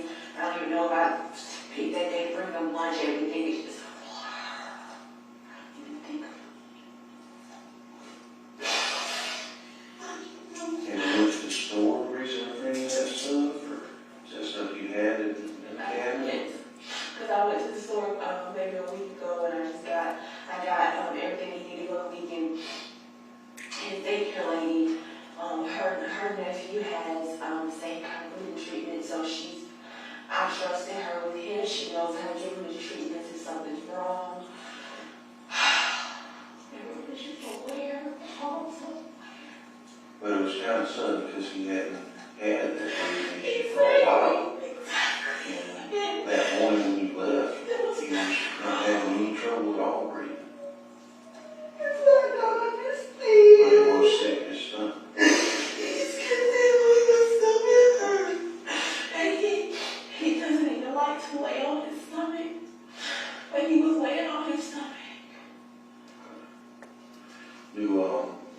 Has he ever had a bad habit of getting anything or into anything in the house, like under the cabinets, or is there anything around that he could have No, I drank? never. Y'all used any poison or anything in the apartment lately or anything like that? No. No bug issues or anything? I'll usually spray around the doors during the summertime and stuff. During the wintertime, I don't even try to do it because bugs aren't even out. So we have pest control come by. So, but I usually still, I'm very cautious. I go around the door edges and. Has pest control been by lately? I don't know their schedule. They come up and they just do it on their own. They come inside? They usually do come inside and spray. And they'll leave their cards, let me know they've been here. Can you remember last time? But you say every month? I don't think it's every month. They're on a schedule, and I know it's on Fridays for sure. It's the only days that they come by. Because if I ever see any bugs and I have to call and get them to come out and do something, they always be on a Friday where they can go.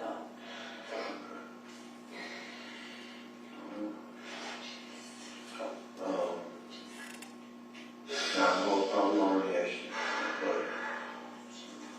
the stomach issues like that, or at least to that severity, has that ever happened like that before? No. Whenever he started throwing up, of course, he said hurt, but he really just started talking, so this is the first time that he could tell me when his stomach hurts, but he still just point. But I knew it was because he throwing up that he just, knew where it was coming from. But he always pointed to it. So I didn't think it wasn't alarming.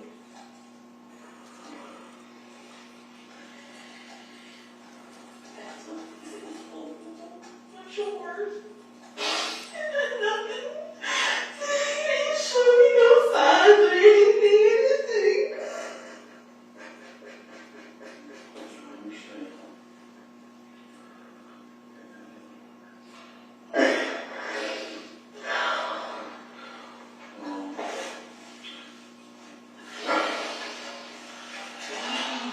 So how, and just, I didn't want to ask you, I'm sorry.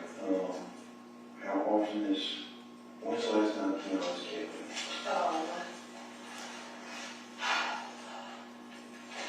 It's been a while since he's been down because I'm in school. So I asked him for a couple of weeks just to not come so I can finish on a project. So the last time he's been here, he didn't even keep him because they were on weekend. But he normally keeps both of them because they're always there together.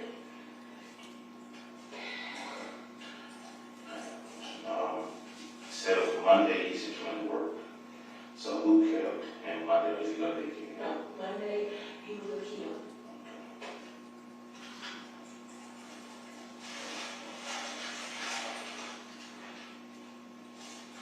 I was with Kianna all day Monday. Yes. At your That, did they go anywhere?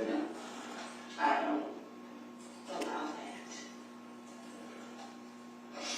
Do you know if Kiyon fed everything that day, or did you put out food for him? I know I told him that if he, cause I cooked Sunday, that I said if he's hungry, just give him food that I fixed last night. Give him a little bit because Karter doesn't really like meat, so I told him to mix it. And how did we get right? But he did give him some that day. Gave her some of the, Yeah, some of the meat tips for myself cooked on Sunday.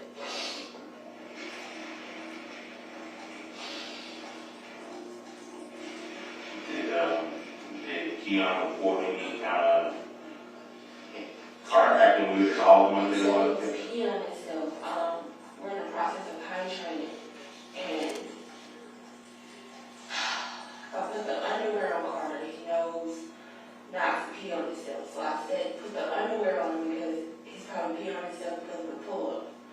He put the pull-up, he took the pull-up off, put the underwear on, and he went to sleep, and he said he still peed on himself. I said, that's weird because Karter knows better. But I just didn't think he just kept peeing on himself. that was during the day, wasn't it?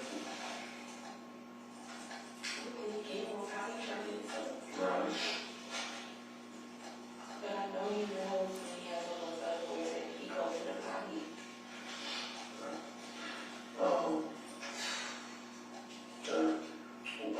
Did you leave, what time did you leave for work? Same time, 7:15. What time did you ride home? I usually get off at 4:30 because on Mondays and Wednesdays and Fridays I work in Winter Office first, and then I head to Jones County. Then I leave Jones County around 4:15. So I can get back to Winter Office and drop off the car to the school and get back home. So I'm going to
went in the room and I moved him. That's when he said it again. He said, Mommy, stomach hurt, and he had said it twice. Do you remember when was the first time you grew up like that? I wasn't there. And that was one of the things because when I was at the floor, Kianna thought that he had just spilled his juice. Karter liked to take his top off his juice and throw it everywhere. And I got in the house and I said, no, I said, that's normal because I could see the spit things in my floor. And I went and I tried to clean my carpet with the carpet cleaner. When I walked in the house, he was laying on the couch. And he was sleeping. And he woke up when I walked in. And there was throws all over him. And that's when I went, gave him a bath because he was nasty. I gave him a bath. And it had just happened because the girl was fresh. I went and I gave him a bath. And then I put on his clothes. And I went in the kitchen, started dinner. And he was right here on my shoulder. And then all of a sudden he just started vomiting again. Just more and more vomiting in the kitchen. So I cleaned him up. I took his shirt off. He didn't vomit anymore that night until in the middle of the night, I went and shake up and he had threw up in his bed. And that's when I said, that's odd, because he never throws up in his sleep. He'll throw up during the day, and I didn't give him any more juice or anything.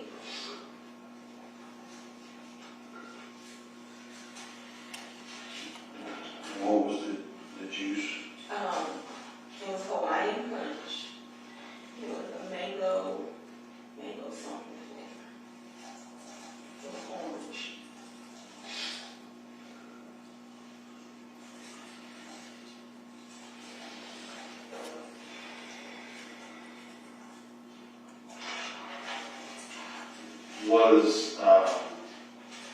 Was Kion's daughter there? She normally she would be, but she's going to her mom this week because he has full custody of her. She was supposed to go with her mom, so he left her in Atlanta. Her mom didn't come, we were supposed to go back and get her on Wednesday. So she's grateful that she wasn't here because he would have never made it to the doctor.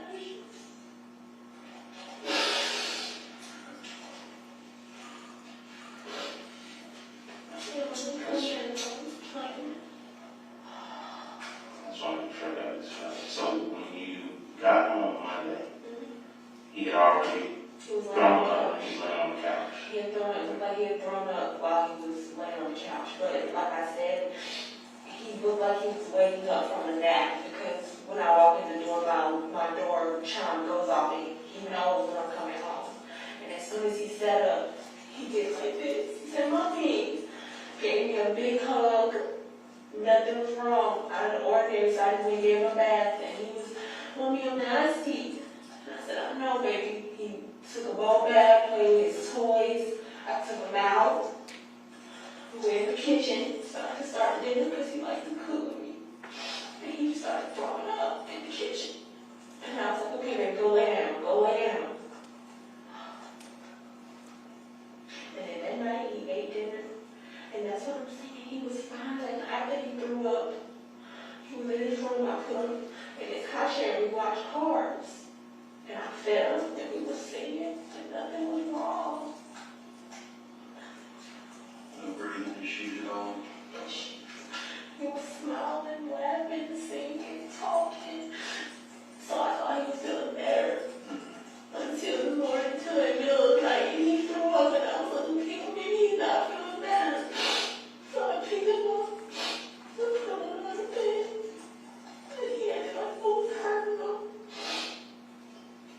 And that should have alarmed me, but I just thought maybe his stomach just really hurts.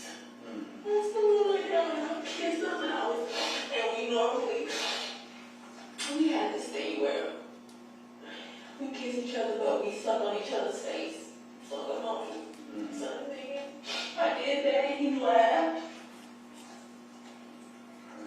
I went back to sleep. Woke up out. You know, we got up and checked on him.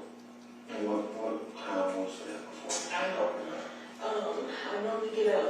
My alarm goes off at 6. I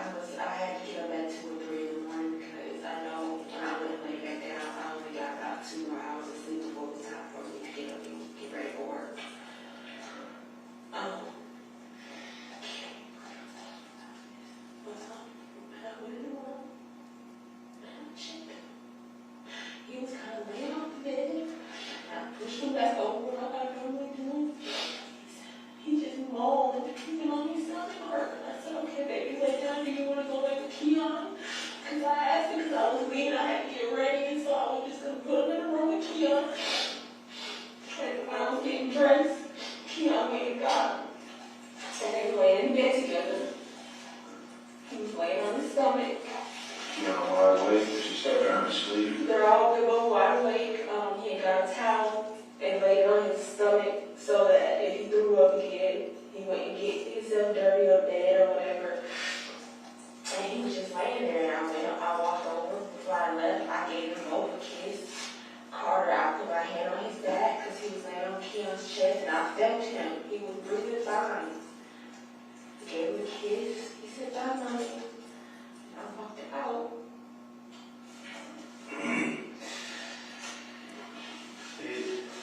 You said you moved him from his bed to the other bed this month. Did he throw up in that other bed at all? No, not the bigger bed. Not the bigger bed at all.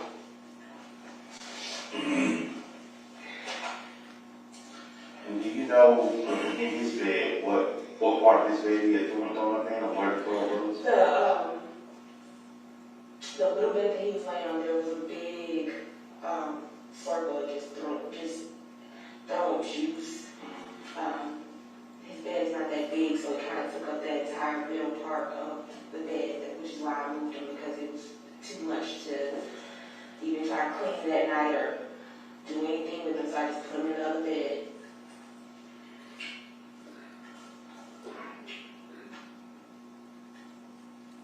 Did he sleep at all? He slept good. He slept good? He didn't wake up in the middle of the night.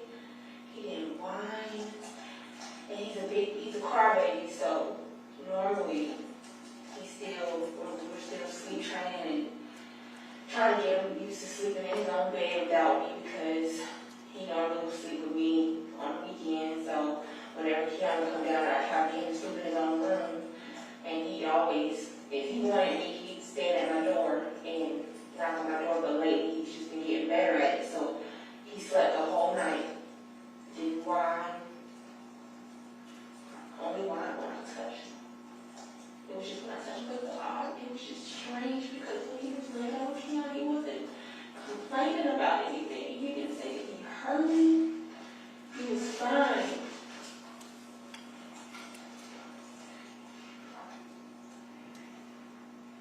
So that morning when you got up to start getting ready to work, did he complain at all about stomach cramp? Was he still? Yes. Okay. One time, when I was home, I said, "Okay, baby, just lay down. Do you want to go in with Kiyon?" Mm-hmm.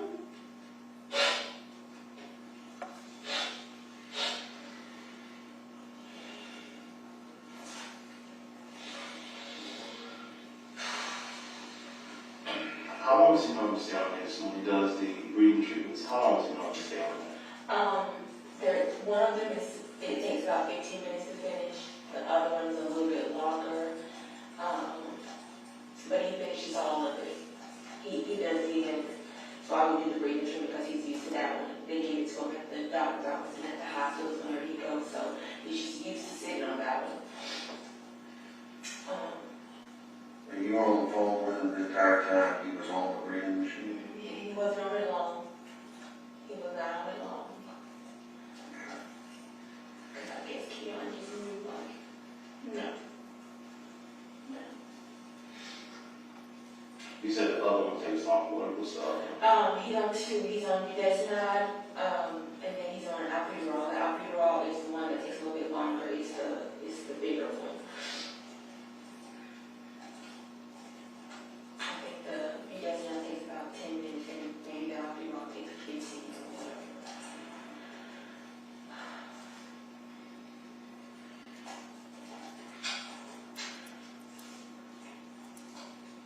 But I do know that when he had the reactions to the viruses, the only thing that will really keep him from having to go to the doctor is if I catch it early and I start giving him the allergy medicine. Which is why they prescribed it to him with refills, because it just was the only thing that would help prevent his airways from reacting.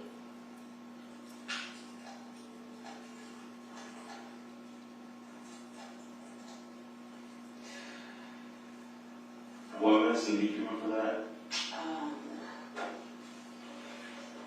Let's see if he is that.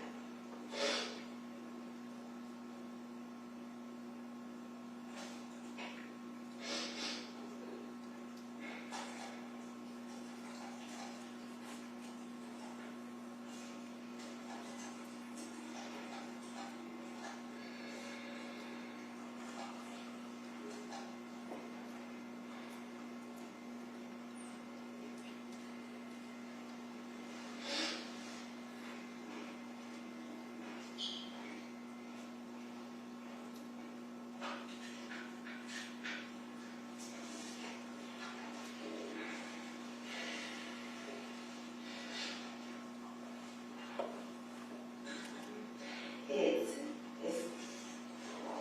the first one. It's interesting.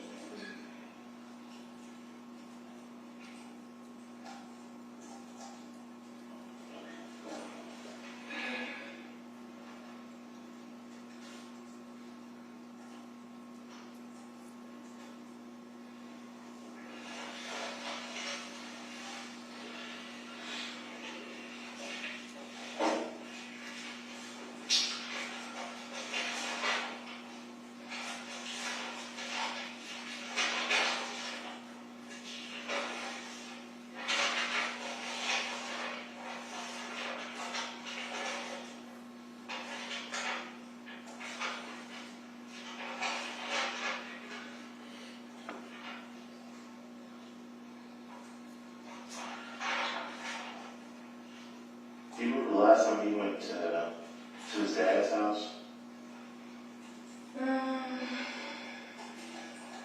It was recent.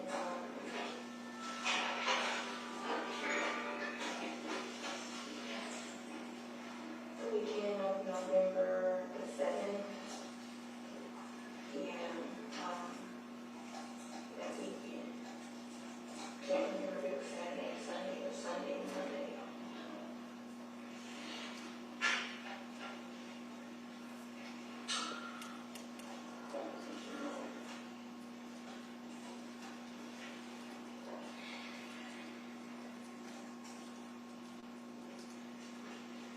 Did you contact Dad about it when you see? I did. I called him Monday night and I asked him if he could take off work because I didn't want him to be at the house without one of us because we know his condition and I would just feel better if Dad would have him because he works for the EMT and he's a firefighter, so I just would have felt better if he said that he couldn't take off because he had to work. So, and I couldn't take off from work. Sure.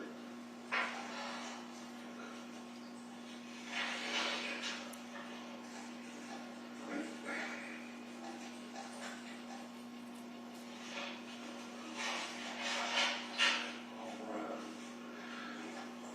Ms. Davis, I do appreciate you talking with us this morning.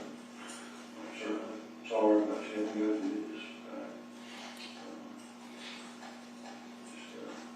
I gave you my card yesterday. Okay. You contact me if you need it at all. You just call. Okay. Sure we'll talk to you again. All right. Mr. Davis, we'll talk to you in a few minutes.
have some information for you. He did. And what was the information?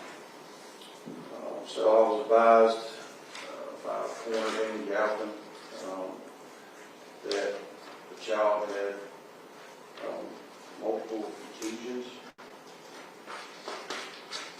a lacerated liver,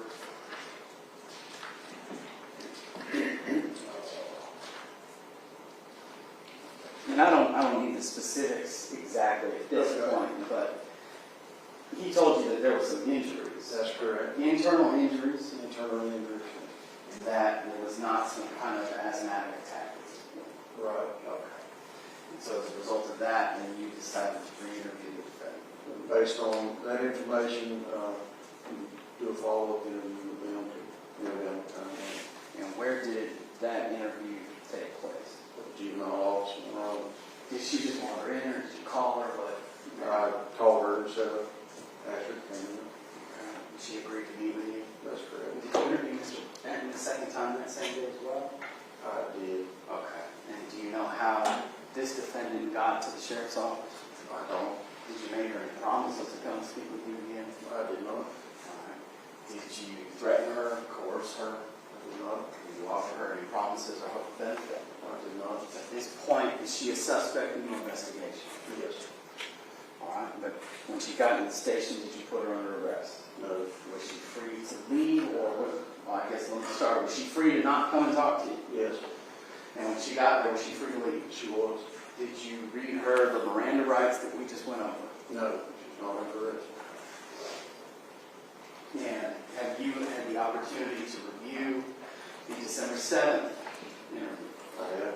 Alright, and is it a fair and accurate representation of that interview that you did? It is. Is there ever changed or altered in any way? No, sir. The December 7th interview is also on State's Exhibit 62.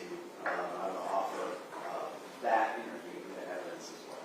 All right, it's admitted and you may publish it. It may take me a couple minutes to set this one up.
So how's things been here, Cass?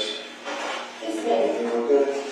today's my first day back at work, so. Oh, cool. I'm sorry. That's just how time works sometimes, isn't it? Okay. Well,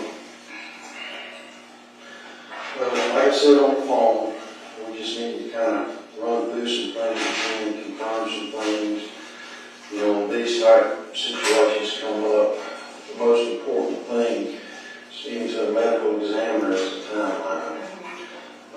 So that becomes real important. So, I guess let's start where you know that he started feeling bad. Okay. I was talking about something from the eye thing, or, You can't leave in the middle, you'll miss evidence, we need to take a break. We'll take a 5-minute break, y'all can be excused to the jury room. Go ahead.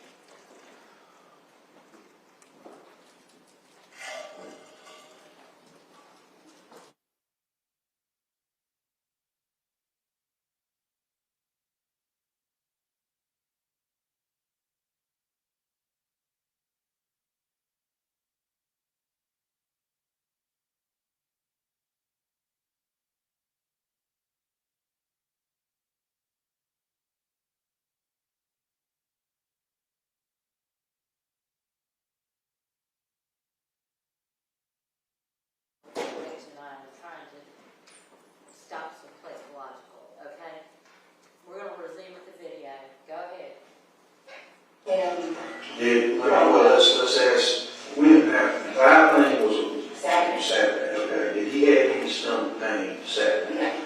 Okay, when did the stomach pain start? The stomach pain started Sunday night after he ate a little bit. And it started around his bedtime, which is around 9-ish. Around 9? Yeah. Because I put him in the bed and that's when I noticed like he wasn't acting weird, but he kind of was, but he also has been taking vinegar for 2 days. What did he do Sunday? Sunday, we were in the house all day. Who all? Just me and him until Kiyon came back later on that day, which I think was around 5. Okay, that's the day that Kiyon showed up? Yeah, Okay, to say. Sunday, around So Kiyon showed up Sunday, and around what time? 5. Okay, around 5 p.m. Does he normally come on weekends, or what's the? It just depends on the Lord's schedule. He comes on weekends most of the time, but sometimes like on Thursday and stay until the Saturday or anything like that. It just depends on the week. I just know it being the end of the day Sunday, it's usually Yes, weekends. yes. So that Sunday in particular, he was coming because it was actually supposed to be my last week at work before I went on vacation. And he was coming down so that I wouldn't have to take Karter to daycare. So he was with me on Sunday, kept him on Monday and Tuesday. Okay. And you kept him before for you? How many times you kept him before? He keeps him on 8. I don't know. Okay. So, all right, so Sunday night, around 9, after he ate, he complained of stomach pain? He was laying in the bed again, in my bed, and he was laying on us, and then he just, I wouldn't say he looked weak, he just looked like he normally does when his stomach doesn't feel good. He just ready to go to bed, irritated. So I asked him if he wanted to go to bed, put him in bed. How was his Sunday, say, from up until that point? I mean, was he Fine, absolutely fine. no problem at all? Didn't feel? No. It was Sunday night after he ate? Okay. So walk me through Sunday night. Okay, Sunday night, I cooked him. Went in his room, we watched a movie together. And then he came into our room, laid him down. It really happened so fast because I was in between cooking and trying to get ready for Monday. Between 5 and 9, I cooked. I fed him. He was watching Cars while he was eating. He came in the room with us, and then I put him in bed. Once I noticed, he was just acting like his stomach was hurting. Okay. So after putting him to bed, go from there. Put him in bed, nothing happened. Sunday night, he was fine. I woke up that morning, I went to work. I normally wake up and go in his room. So he didn't complain during the night at all Sunday night? Not Sunday, it was Monday after the throwing up all day, where he was just like, my stomach hurts. So he's fine all night Sunday night? All night Sunday. All right, Sunday or Monday morning. I go to work. Who's the first one up? Yeah. I was the first one. I get up around 6. Mr. Ben still asleep? Did he sleep through the night with you? He sleeps in his room. I mean, Mr. Ben. Yes. Okay, so y'all together in your room all night? And I go in his room, I check on him. He's in his bed as normal. I put on the cartoons for him. I give him breakfast in the bed, and he stays in bed until they wake up. And I normally call him a million times. Yeah. And then on Mondays I work in Warner Robins, so I'm in and out of the house all the time on my lunch breaks and stuff like that.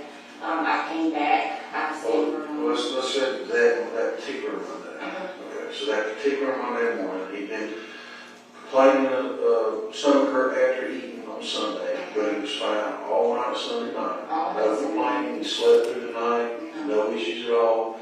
Monday morning, you wake up, He's fine. okay, did you talk to him Monday morning? I saw him, he's running around acting normal. I come home and I went for at 11. Did you feed him that morning or anything? I gave him probably Cheerios. That's what I always give him for breakfast. He likes to eat Cheerios. So was he up running around when you left for work? He was in bed, not running around, but he was up watching cartoons and kissed me goodbye. I was going to go with me as normal, and So his son wasn't hurting Monday morning? not to my knowledge, but I do know when I came back home, that's when he was on the couch, he was taking a nap, and I noticed there was juice on the couch and on the floor, and so I was just like, what happened? So I asked Kiyon what happened, he said, I think he just spilled juice in his car and likes to take his top off his juice and literally throw it all over the floor all the time. He's in a terrible two-stage head, so I didn't think anything of it. So I went back to work. Okay, that was what, you came back home what time? 11. At 11 o'clock a.m. And at that time, he's on the couch. Okay, and what's he saying at that time? He's not saying anything, he was sleeping. He was, He was taking a nap when I walked in. And then when I came in, he looked up, got up, because he heard me come in the door. Acting normal, nothing was wrong. That's why I asked about the juice, because I just saw juice everywhere. And I saw him standing at the TV. Once I walked to my bathroom, I usually put myself down, I go to the bathroom, I come back, he's up, standing at the TV, waiting on me to come back out in the living room. And nothing is wrong. so everything was fine at 11 o'clock, wasn't it? Yeah. Okay, Much as I was up, literally running around, acting fine, and I left. he didn't complain of stomach pain or nothing, but you just noticed juice on the couch. It was juice on the couch, juice on the floor. That's why I was just like, okay, he probably took his cups out, but also the cup was in. So he wasn't throwing up at that time? I don't know if it was dope or not, and that's where I'm. It didn't look like throw up, it looked like juice. It's orange juice, so it's on my carpet, so at that point, like, there's no food or anything in it, it's just juice. Okay, which he has a habit of throwing juice out? He likes those things, but no, there's juice out there. Okay. All right, so you leave at what time? My class starts at 12:30, so I'm pretty sure I look about 12:15. Because it's only down the road. So, you were at the house for about an hour? Okay. I eat lunch, I go back to work, So what was he doing when you left? still running around, wanting to come back. Obviously, he wants to come with me when I'm going back out the door, but he's acting normal. What's Mr. Benton doing at that time? In the room, watching TV. Bedroom? Yeah, he's usually in my room watching TV. We don't like Karter's room is right next to our room, so Karter's usually from the living room to his room. Both TVs are on. He's dragging toys, so we leave all the doors open and he's fine. So I'm pretty sure he's probably in our room when I left. What y'all do at lunch? I ate. Okay, did anything eat with you or you doing something else? He's in the bed. I usually, when I come home, I sit with Karter. I eat. I go back and forth in there with him. It's kind of just about. All right, so when you left, he's still in the bedroom? He's been just laying in bed? And Karter is, I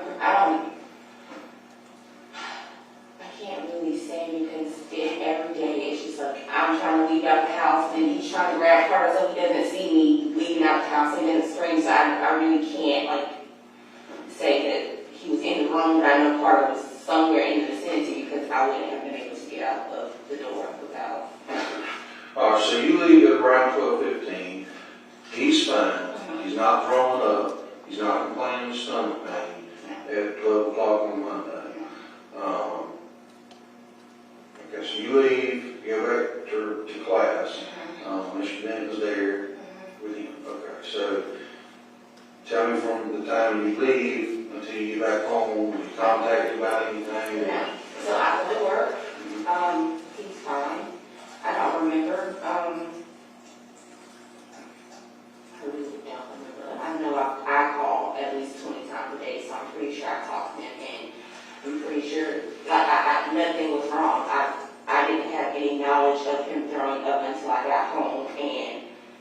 in the kitchen and he's literally vomiting everywhere while I'm in the kitchen trying to make me a plate food. What time is that? I get home, I leave usually around 4:30. I get back here at 5:30, but I have to drop off the car, so I'm pretty sure I probably came in the house about 6 o'clock. Have anybody else been there? No, Nobody? All nobody, no? I don't have anybody in my house. Was Mr. Benton have friends or anybody that comes over? No. Okay, so you have any friends that tomorrow hang out with him, or you don't have any friends that come hang out with him or anything? Absolutely not. Okay, so just him? Okay. So you get home at 6 and he's already gone? When I got home at 6, I went in the kitchen to make some food. He's on the couch again, and I don't know, he threw up or he had stuff on his shirt, and I know that I went and took him and put him in the bathtub because I was like, okay, you're nasty, so you're in the bathtub. I put him in the bathtub, got him out of the bathtub. Once I put his clothes on, we went into the kitchen so that I can finish making my dinner or put it in the microwave. And that's when he throws up all in the kitchen. And I'm like, okay, I just gave you. Had you thrown up before you got home? That's what I don't know if the juice on the couch from earlier that day. Mine's some juice for you, the juice. No. The only other time that when I walked in the door, I just saw his shirt was a mess. So I was like, okay, maybe something's going on. He had to like throw up. So I told him, I was like, he had to have thrown up at some point while he was in the living room. What did he say about it? He said he didn't hear him comment, but that's not uncommon because when Karter throws up, it's not a dramatic thing. He does it. It's happened multiple times, but every time I take him to the doctor, it's the stomach virus. It's probably the stomach virus. Okay. So you walk in the door, his shirt was a mess. Here he had already vomited or something. You clean him up in the bathroom. Okay. How's he doing when you clean him up? How does he look? How does he He's feel? fine. He put complaining? all his toys in the bathtub, played with his toys in the bathtub.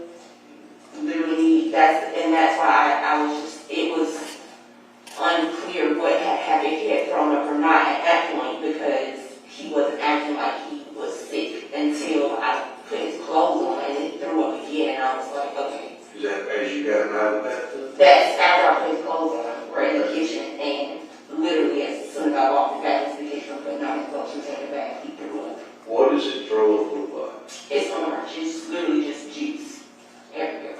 So that's when I was like, okay, that stuff on the couch early and all over the floor must be thrown up. It can't just be juice that he threw up, because when he vomited the juice back out with me. Did you ask Mr. Benton when he started throwing up? Or when he I asked him if he noticed him throwing up or anything. He was like, no, I just came into the living room and I noticed like the juice all over the floor, and I saw the cup. So does he normally spend the day in the living room, Mr. Benton's in the bedroom? He's not, Karter's not in, he chooses to be in the living room watch TV, but all the doors are open, so he just runs up and down, something's running into the door. Yeah. Gotcha. All right, so that was, you were cooking dinner about, you got on 6, so after you bathed him, you're in the kitchen with him, that's probably what time? 7:30. Okay. So tell me about from 7:30 on. From that point, after he threw up, I went and put him in the room. Or In is his it- bedroom. So did he eat anything? Not, I know he had just ate when he woke up from his nap from earlier, so I didn't feed him again, but it's in the room. Okay. So I put him in bed, asked him if he's okay. He said his stomach hurts. So I said, okay, just lay down. Put him in bed. He went to sleep. And this is around 7:30, 8 o'clock? Or? This is around 8 o'clock when he he finally went to sleep around 8 o'clock. Okay. And he was complaining? I asked him what wrong. He said his stomach hurt. That was it. It wasn't a whole dramatic thing. It wasn't anything on his face. He wasn't acting a certain way. He just said his stomach hurt. So I told him to lay down. He whined for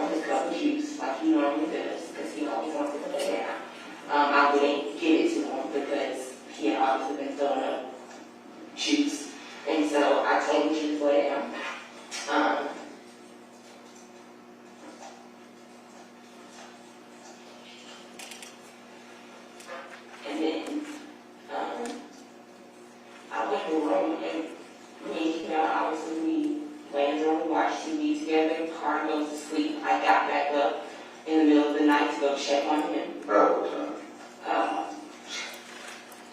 2, 3. That's when I noticed there was throw up all over his bed, and he threw up in his sleep, and it was more juice. So I picked him up, put him in the other bed. When I picked him up, he just acted like when I touched him it hurt, but then again, he was sleeping. And he doesn't like to be bothered when he's sleeping, so I mean, there was just nothing. So you complained when you moved him to the other bed that he... Just kind of did a jerk and turned his head. Did he make any other complaints? No, he was asleep.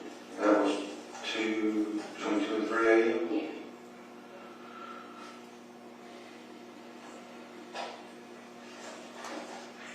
And he went right back to sleep? He never woke up. So he never really woke up, he was still asleep, and I just moved him. but you noticed that he... Yeah, he kind of jerked. All right, so you put him in the other bed, he's thrown up more than one time?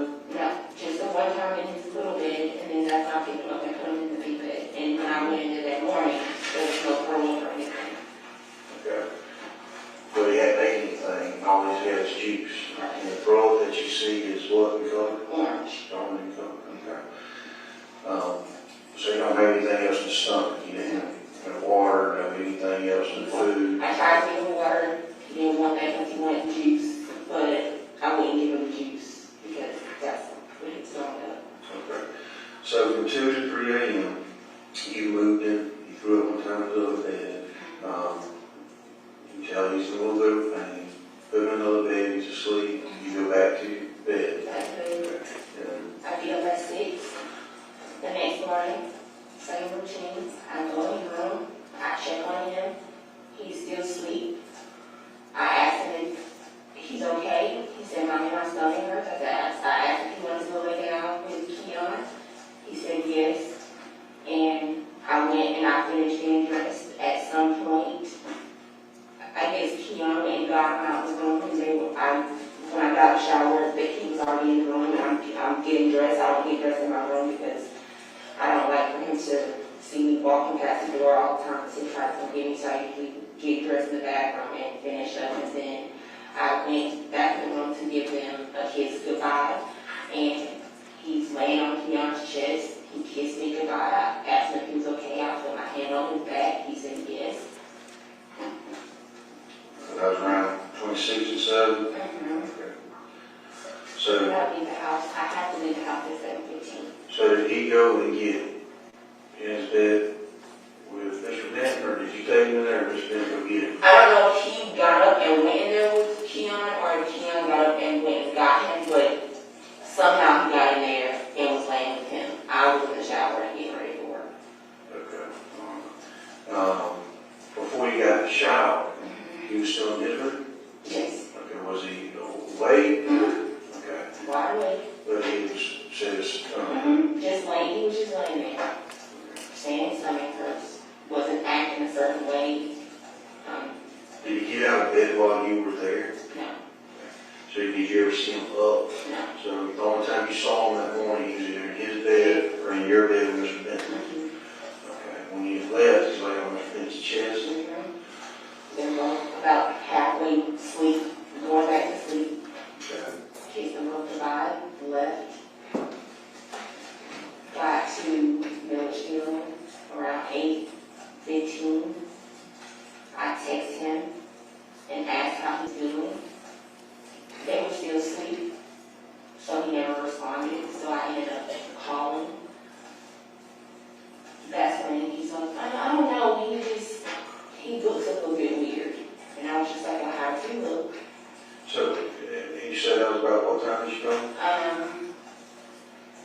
See, I got to Jones County at 8:15. I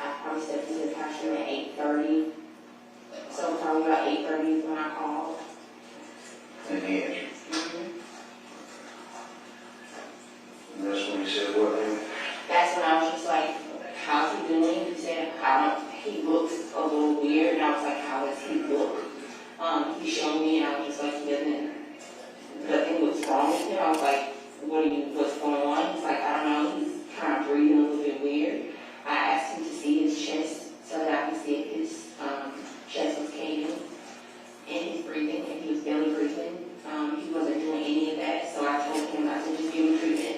I was like, if he's acting like he's starting to breathe bad, maybe that's why he was feeling bad last night. It's that time of year where all this happens for him anyway, so I said, just give him treatment. But he had no breathing issues at all? No. And usually when he does, it's progressive. It's not quick.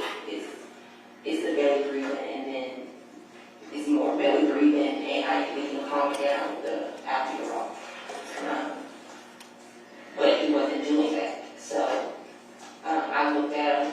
He was fine, and he said, I don't know. He's like, I don't feel comfortable with him looking like this. He's never seen him in sick or anything.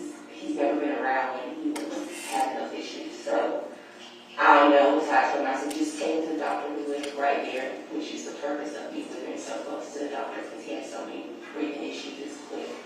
I said, take him to the doctor, and by the time, he was running out the door, I was facing him the whole time. By the time he was running out the door, all I hear him saying is Karter, Karter, Karter, and I'm asking what's going on, and he's like, I don't know, he just looks weak, and I'm like, well, just get there. Next thing I know, he's walking into the doctor's office, and I hear Shirley. Had he been around anybody else other than you and Mr. Benton over the weekend? Saturday, we went to my granddad's house. Saturday, when we granted his house. Tell me about that. We went over there around 12:15. I put him to bed. He went to the nap while I cooked for my granddaddy. He woke up from his nap. We ate. We left about, or we got back home. Was he in your supervision the whole time? Mm-hmm. Okay. Other than when he was in the room sleeping. Who was all in the house? Just me, my granddaddy, and him. And he runs around my granddaddy's house all the time. So he's back and forth, and I'm in the room watching TV, and he's running around, chasing after my granddaddy, or just doing whatever. When you see him in that terrible two-stage, yeah. Oh yes, it was bad. How do you deal with that? Or tell me about his terrible twos, you know, how's he? Carter's not a bad child, he's just, he has a little attitude, I would say. So his terrible twos is more so throwing stuff when he gets mad, or snatching something, or if I tell him to put something back and set him put it back, he'll throw it across the room. That's his terrible too, so that's why How do you handle that? I laugh, honestly. I don't discipline him like I should, but it's just funny. Yeah. I mean, Did you ever have to discipline at all? yeah. How would you discipline? Popping him. I pop him all the time. Where at? And, but it does not faze him whatsoever. What fazes him is putting him in timeout. So he has a chair, I'll make him go sit in timeout, because that's the only thing that works, is taking away stuff, not really popping him, so. How does Mr. Benton deal with that? Oh, he doesn't touch no. So you end up spanking him? No, I don't. What, I mean, he's got to do something when he's kind of control what you tell him to do, or what you know that he does. Carter doesn't get out. Carter's not out of control of other people except for me and his dad, honestly and truthfully. He kind of is shy, so he acts more standoffish. Even at daycare, he doesn't really talk to the other kids there. He's always by himself. He goes to at-home daycare, so he's always by himself watching TV or something. Every time I pick him up, he's off in the corner somewhere. He's not a bad child, so there's no reason reason for anybody to have to discipline him. He only does it with me because he knows he can get away with it. Type of Was he pretty comfortable around his son? Yes, he called me daddy.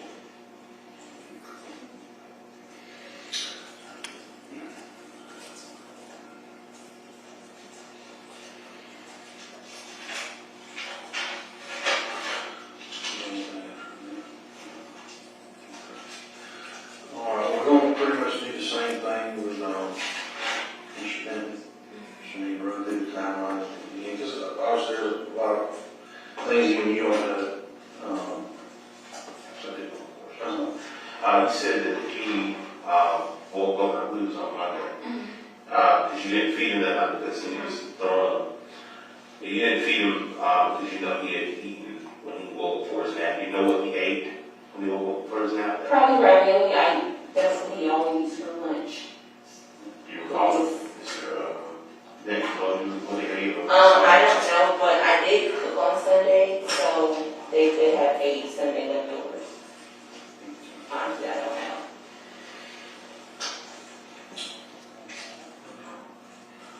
Okay, so we're gonna run through this, with Mr. Benton real quick, and then you and I'll talk again, okay? Are we gonna talk today? Ma'am? Are we gonna talk today? Yes, ma'am. If I need to provide you with an excuse for it, I will. It's just gonna take a little bit, okay? All right. We're gonna stop here. Okay.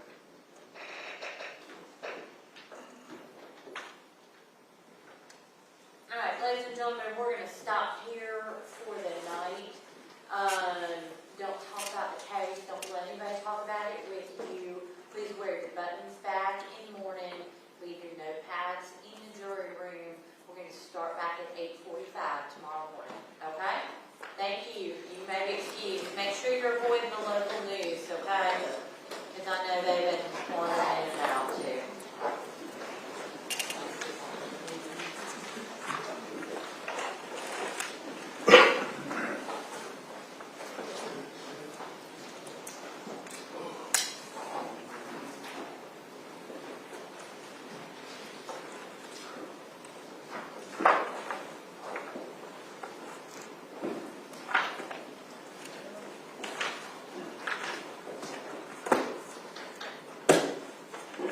All right, you sit down back in the morning for me. It's 8:30. And anything else? All right, we will stand in recess till tomorrow. We will resume at 8:45. And council is volleyball practice, so I'll be sliding in at like 8:40. Most likely, if My, you need me, it'll be a little closer. my only request is that we get the courtroom open earlier. Yeah, So- no, the bailiffs can let you in at by 8:30. And that's fine, I just Yeah. think, because of the old file format, I can't just scroll, because all the videos kind of came in with back-to-back witnesses, so That's I can't. I'll be here. I just Yeah, need time to forward it. They'll be here, and Okay. I may be here by 8:30, but I gotta run children. All right, we'll stand in recess.